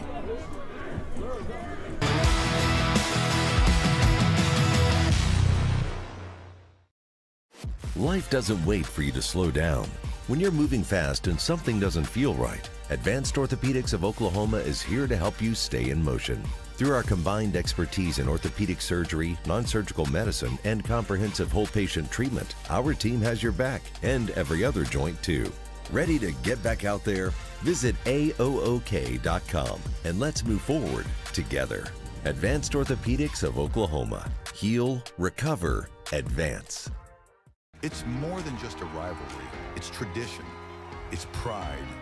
It's Jenks versus Bixby. Win or lose, we know this game just means more. At Mabry Bank, we stand behind both Trojans and Spartans and the families and businesses that make each of these communities great. No matter what colors you wear tonight, we are proud to be your hometown bank. Mabry Bank. You matter at Mabry. Come with us to the new Meteora location on 61st and Yale.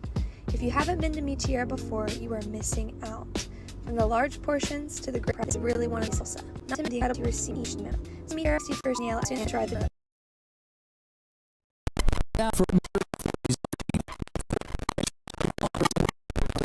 tremendous effort. all night long and see just what kind of player he is on that play all by itself. Yeah, and he also plays outside linebacker on this team.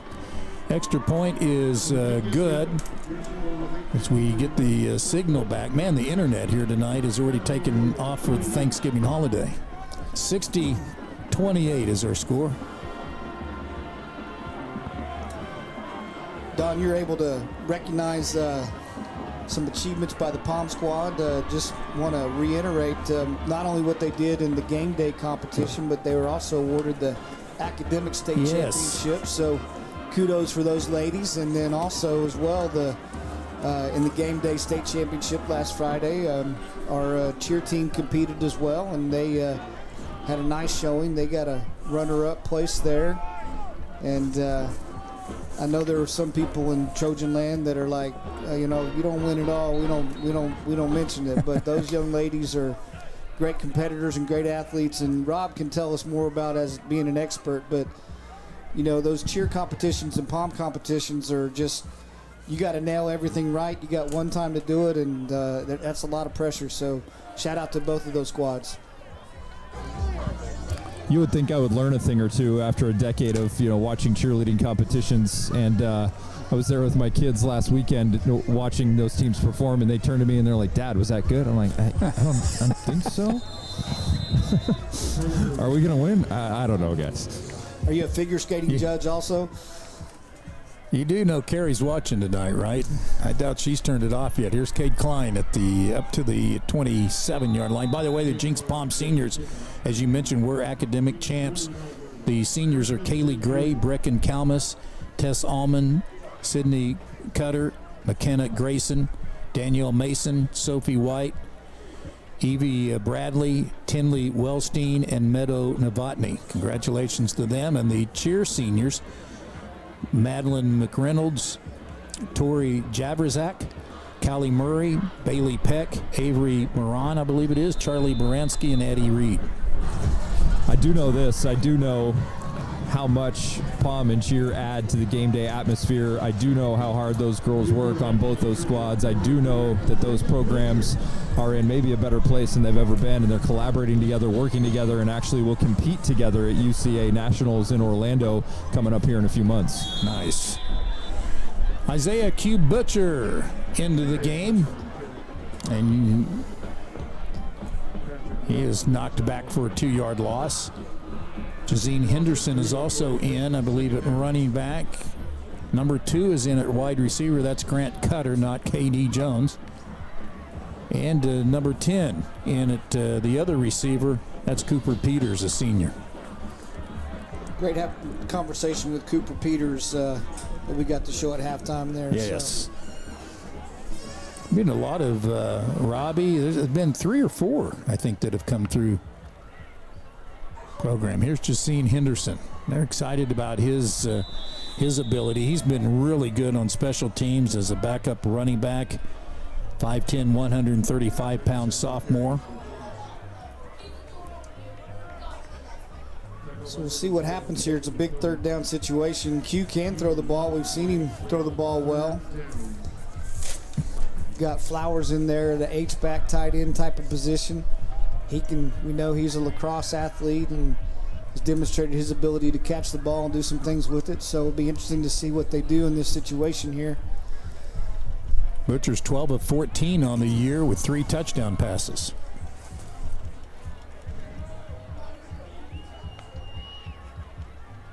Q gonna run on 3rd down. It's hard to bring down up to the 31-yard line. It'll be 4th down. Caleb Dillard finishes the night unofficially with 10 catches. That gives him 65 on the season.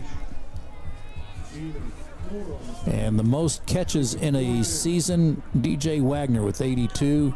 His 65 catches is now just 2 behind Carson Epps for 2nd all-time in a single season. KD will close out tonight. 42 yards, I believe it is, shy of the all-time Jenks record, so hopefully he'll get that next week when the Trojans face Owasso in the semifinals. Sunday, the OSSAA will announce on their website, OSSAA.com, where the games will be played next week. So look for it late Sunday afternoon, Sunday evening, early. And they'll have those announced. And you can also check all the social media outlets for Jenks Trojan football. They'll have it as well. I think Rob Labor's going to do a special broadcast, live broadcast on his MySpace page, so you might want to check that out. There is such a thing. It's very popular, very lucrative, as you would imagine. Here's a long pass looking for Quarles, and Jacine Henderson will get in the way of that catch for a pass interference. As soon as the game is over, the Jenks Trojans will have the Jenks FCA fifth quarter coming up. And also the Trojans, Tom Graham just texted me and said another Trojan tradition, Thanksgiving morning practice. Temperature, they've already looked at the temperature. It's going to be 32 Thursday morning for a low. At least that's what Coach Gaylor told me the first of the week. That is a tradition that, let me see, I added it up, 20, and one time they didn't play, well, I'll just say this. I think it's the 20th time in the last 22 Thanksgivings that the Trojans will practice on Thanksgiving morning. So we practiced on Thanksgiving, but there are a few years that there wasn't a semifinal game. Right. We had a bye week. Yeah, the bye week was during Thanksgiving week. So. But we still practiced on Yes. Thanksgiving morning. Yes. That's where all the players will come out in their onesie uniforms, usually their pajamas, and they go out and get these onesie outfits that are just absolutely hilarious. And then a lot of former Trojans that are home for that week will come out to Trojan practice. It's been a great tradition over the years. This year there might be a special guest. Really? We'll have to see who the special guest might be at practice that day. 2nd and 6 coming up for Edmond, down to the Trojans, 60-28. This is an Edmond defense that gave up 15 points a game this season. And Quarles still in the game. He's had a nice game. As he gets close to the first down marker, I think he's going to be about a yard shy. I'm not sure who the special guest would be, but I've heard a rumor that he's jolly and needs an agent.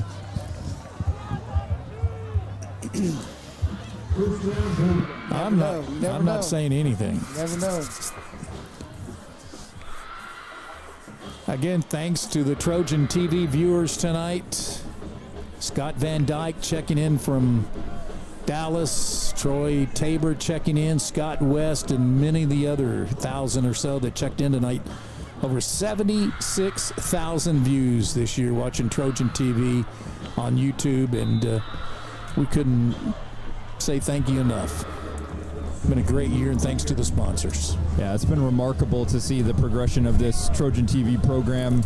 You know, student-led broadcasts, they've just improved every single game with their production value, their knowledge, and it's just been so fun to be a part of over these last few seasons, and still great things ahead for Trojan TV, and the future continues to be extremely bright. So thank you to all those students who dedicated their time, who made the long road trips, and to all the fans for tuning in. Well, to your point there, Rob, there are other schools that have live streams and broadcasts and that kind of stuff, but there's a lot of them that are really handled by adults. And ours, Mason Prince, the teacher there, does a tremendous job, but has a crew and has a crew that could be different every week. And there's somebody from Edmond that just got ejected from the game. That's one thing that the coaches want to keep an eye on right now, is making sure everybody keeps their composure and doesn't do anything foolish. But yeah, to your point, Rob, outstanding job by students who are learning how to do this. Many of them in their first or maybe second year. Just so appreciative of what Mason Prince does with his team and his crew, and tremendous job all through the season, getting better every week. Here are some scores out of 3A. Sulphur pounding Holland Hall 77-28. Cassia Hall upset tonight by Perkins Tryon at Cassia 35-34. Heritage Hall beats Inola, Coach, 49-17. Lincoln Christian, 55, Kingfisher nothing. This Lincoln Christian team, regardless of, well, let me say this. They're probably the best team in the state of Oklahoma. Now, obviously, they're not going to come up and beat Bixby or Jenks or anything like that. But as far as their class goes, man, they have just 55-0 tonight. They have only given up. Let me see here. I know they've had 5, maybe 6 shutouts in a row. 6 shutouts in a row. 9 of their last 10 games have been shutouts. They've given up 3 points in their last 9 games. That's crazy. Nick Booker is on the loose. You can't tackle him low. You got to hit him up high. They gave up, let's see, 9 shutouts this year. Other than that, they've given up 1 touchdown to Heritage Hall. They won at Shiloh Christian 41-33. That was the only team to put any points on Lincoln Christian. I mean, they are moving on to the semifinals, man, in 3A. They are a load. Well, Trojan fans know the guy who got them going, Yes. right? I mean, Darren Melton, former defensive coordinator here. It's great to see him here a couple weeks ago for that 20th reunion, and now Edmond Memorial is going to take a timeout. But, Coach Melton got that program going and going in the right direction, and he is now the superintendent for that district, for that school system, and has found a way to keep that tradition going. Trying to find a Pawhuska score because with Bigsby winning, that moves Lauren Montgomery into the semifinals. And Kiefer, by the way, gets beat at Washington tonight, the defending state champs, 36-3. Metro Christian gets upset by Oklahoma Christian, 30-27. Metro came in undefeated in 2A1, but they go down tonight at home to Oklahoma Christian, 30-27. I guess Pawhuska must be 2A2. I don't find them. Like to hear that as a former OCS Saint myself. I did not know that. I thought you were an Edmond Bulldog graduate. Grew up in Edmond, but graduated from OCS, yeah. I've known Rob was a Saint for a long time. I usually call him Saint Rob, as a matter of fact. Yeah, it fits. Let's be honest. It fits.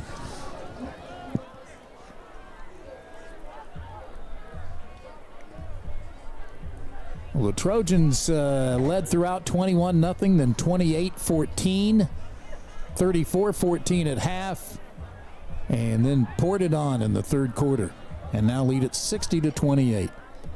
KD Jones will be about 42 yards shy of the all-time Jenks rushing record for a career. He'll take that in the next week's semifinals against Owasso. Landon Kazar with another big night, as well as Caleb Dillard. And this is just thrown away on 4th down. Good pressure by the Trojans. I believe that was 27. Cade Hodges. Yeah, and that's interesting. I'm not sure what transpired there because you had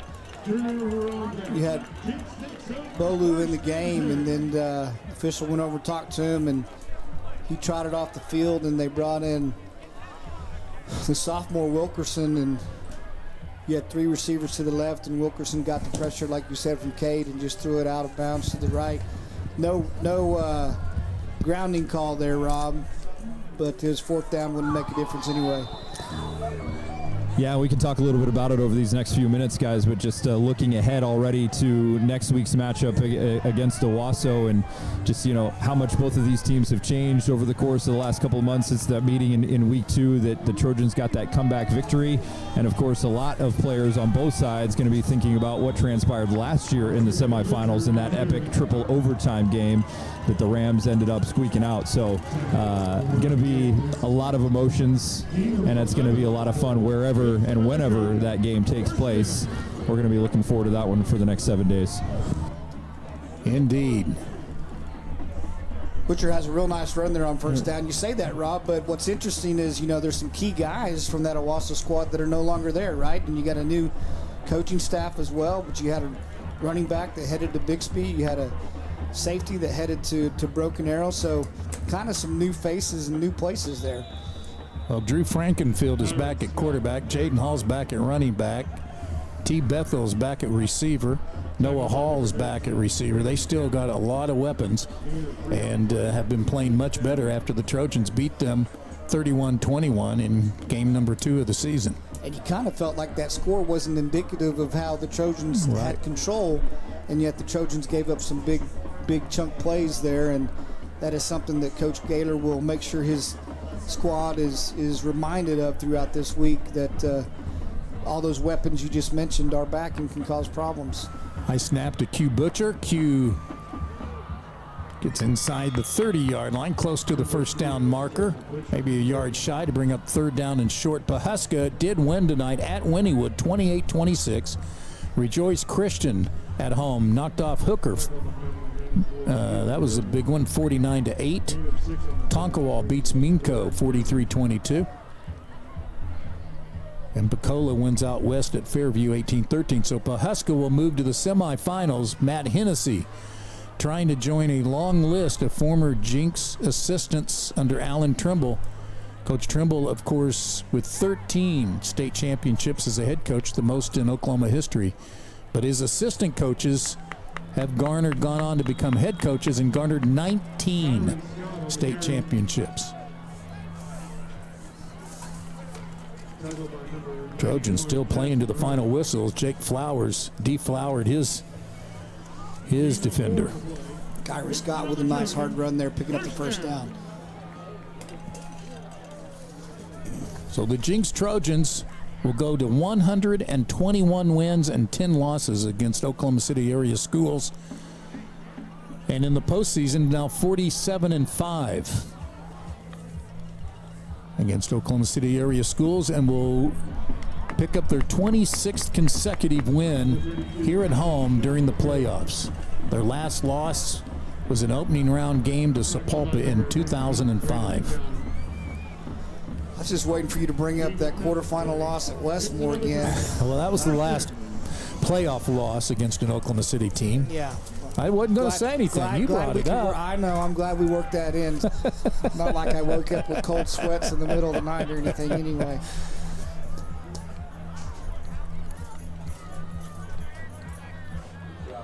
Well, the lights on ceremony were big tonight, and Q Butcher's trying to light the scoreboard up under a minute to go. Yeah, I just think they'd have to probably take a knee here. Right, I mean, they're trying to run the clock out, and they're picking up yards, and clock stops every time they get a first down. And so I'm thinking we're probably going to take a knee here. By the way, congratulations to the JTA who wrapped up their season this past weekend, maybe weekend before, I guess it was. They had some champions crowned in the JTA level, and the Trojans of today certainly all played in the JTA. So congratulations to their season, and the Trojans win this one 60-28 and run their record to 10-1 and win their 7th in a row in convincing fashion against the Bulldogs from Edmond Memorial, who close out their season at 8-4. Again, I want to say I just am impressed with this coaching staff and this Bulldog team, the heart, the perseverance, the resilience that they played with tonight.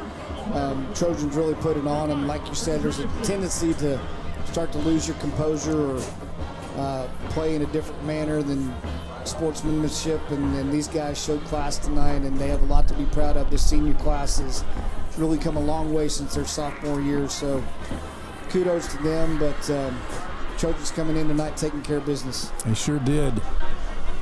K.D. Jones with a big night tonight with 4 touchdowns. Clark Carricker had the first touchdown of the game and then had a 43-yard pick six in the third quarter. Landon Kazar with a touchdown pass to Caleb Dillard. And Dillard tonight with 14 TD catches on the season. That ties in with Brandon Kitchens for second best in a single season. K.D. Jones ends up 42 yards away now from becoming Jenks' all-time rushing leader.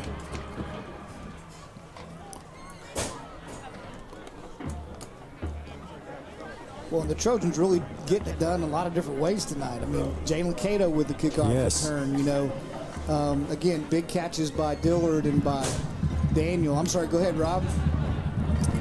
Yeah, thanks, guys. Down here on the field with Adam Gaylor as the Trojans are victorious, heading off to the semifinals for the 20th consecutive year. Coach, you get a special teams touchdown. You get the pick six. The offense does its usual thing. What impressed you the most about the way your team came out and performed tonight? I thought we played really well on defense. You know, even with some of our you know, other guys in there late, you know, we on the fourth down play, we should have had the interception. You know, we drop it and they make a play, and then we fall off tackles. But, you know, I think Coach Cronster's not very happy with the offense, and we scored 60, you know, so that's pretty impressive. You know, that's the thing is you go back, we're going to watch tape and be like, man, how much better can we be, you know, and we're still getting better. And so, yeah, practicing on Thanksgiving, man, and Coach Gaylor was very aware that we had been in the state semifinals for 19 years in a row, so didn't want to make sure we did that. I didn't start that, you know, in that streak for sure. So special night. Kids played outstanding. So proud of them, and about to overcome some adversity, you know, self-inflicted maybe, but then from some other people that we had to face adversity from. So really proud of them.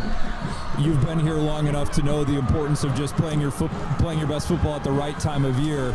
Do you feel like this team is close to reaching its potential, maximizing its potential as you enter this crucial time of year? We're getting better. I don't know. I mean, we got a high ceiling, so you know, there's still some areas to improve upon. But yeah, we're definitely one of the top teams in the state. You know, from an ability standpoint, and we just got to go out and execute, and you know, not shoot ourselves in the foot. But I like how we're playing on offense, and I love how we're playing on defense. That's a really good offense and really good defense that we faced tonight. And again, until we started subbing some guys, it was a 40-point game. But you know, super proud of our guys. Like we're defensively, that was one of our better games. You know, the scoreboard there, the one touchdowns on Coach Chronister, and then you know the other one's late. So really giving up only a touchdown. Pretty proud of our guys on defense. And lastly, I know you and a lot of people in this program remember what happened last year in the semifinals. Give me your way too early thoughts on the matchup next week against a tough Owasso team. You got to give me 24 hours, man. That's the rule, Rob. We got 24 hours. We're going to celebrate practicing on Thanksgiving, number one. But they'll be a tough opponent. And, you know, game for early in the year, they're going to be ready to play us. But I think our guys will be gassed up for that game as well. No doubt. Penalty flag on myself. I'll throw it on myself. Thank you, Coach. Congratulations. Back to you guys. All right. Thank you. Thank you, Rob. We're going to try to get our Waldo's Chicken player of the game, which would be Jalen Cato. Cato has been really shining lately, not just receiving, but playing defense. But tonight it was his kickoff return that got things rolling for the Trojans. Yeah, that's right, Don. Down here on the field with Jalen Cato. That kickoff return sent this place into a tizzy. It was electric when you were running down those sidelines. Just take me through that play, what you saw, and your emotions entering the end zone. It's really big for me because I haven't been like playing the way I wanted to all year, and when I saw that hole, I just took off, and I knew I had one person to beat, and it just felt great to score. Tell me just about the mindset of this team coming off of the bye week against a good defense like Edmond Memorial. Just tell me how impressed you are with the way you guys performed and executed at a high level all night long. I'm really proud of my guys. We did a really good job. Our focus going into the game was like executing our plays, do our jobs, and then just be the most physical team in and out of the game. What is it about being a Jenks Trojan this time of year? What's the best part of this for you? Just being with this team. It's like a family. It's not even really a team. It's a big family. Jalen, appreciate it. Thank you very much. Congratulations on the win. Jalen Cato's our Waldo's Chicken player of the game tonight, guys. All right, thank you very much. Coach Fox, your final thoughts before we say goodnight. Well, not only Jalen having that great kickoff return, but also doing some incredible blocking on the perimeter, which allowed a lot of different guys to have some big nights as well. So outstanding individual performance by him, outstanding team performance in all phases of the game tonight. Bottom line is, it's Turkey Day, but before you go to Turkey Day at Grandma's house, you're going to be practicing football. It's great. Absolutely. It's a great Jenks tradition, and we hope to see you here Thanksgiving morning. We hope to have you with us next Friday. Not sure of the time, against the Owasso Rams. It'll be Bixby Spartans, the defending state champions. They'll be playing the Broken Arrow Tigers, it would appear, and the Trojans will be taking on Owasso in the semifinals next week. Hope you enjoyed it as much as we enjoyed bringing it to you. The final score, Jenks 60 and Edmond Memorial 28. Thanks again to our Trojan TV crew. We'll also let you know what our plans are next week on the broadcast as well. Hope you enjoyed it. And for the Trojan TV crew, for Rob Labor, Eric Fox, and our producer, Mason Prince, Don King, thank you for joining us, and happy Thanksgiving for all of us from Jenks Public Schools.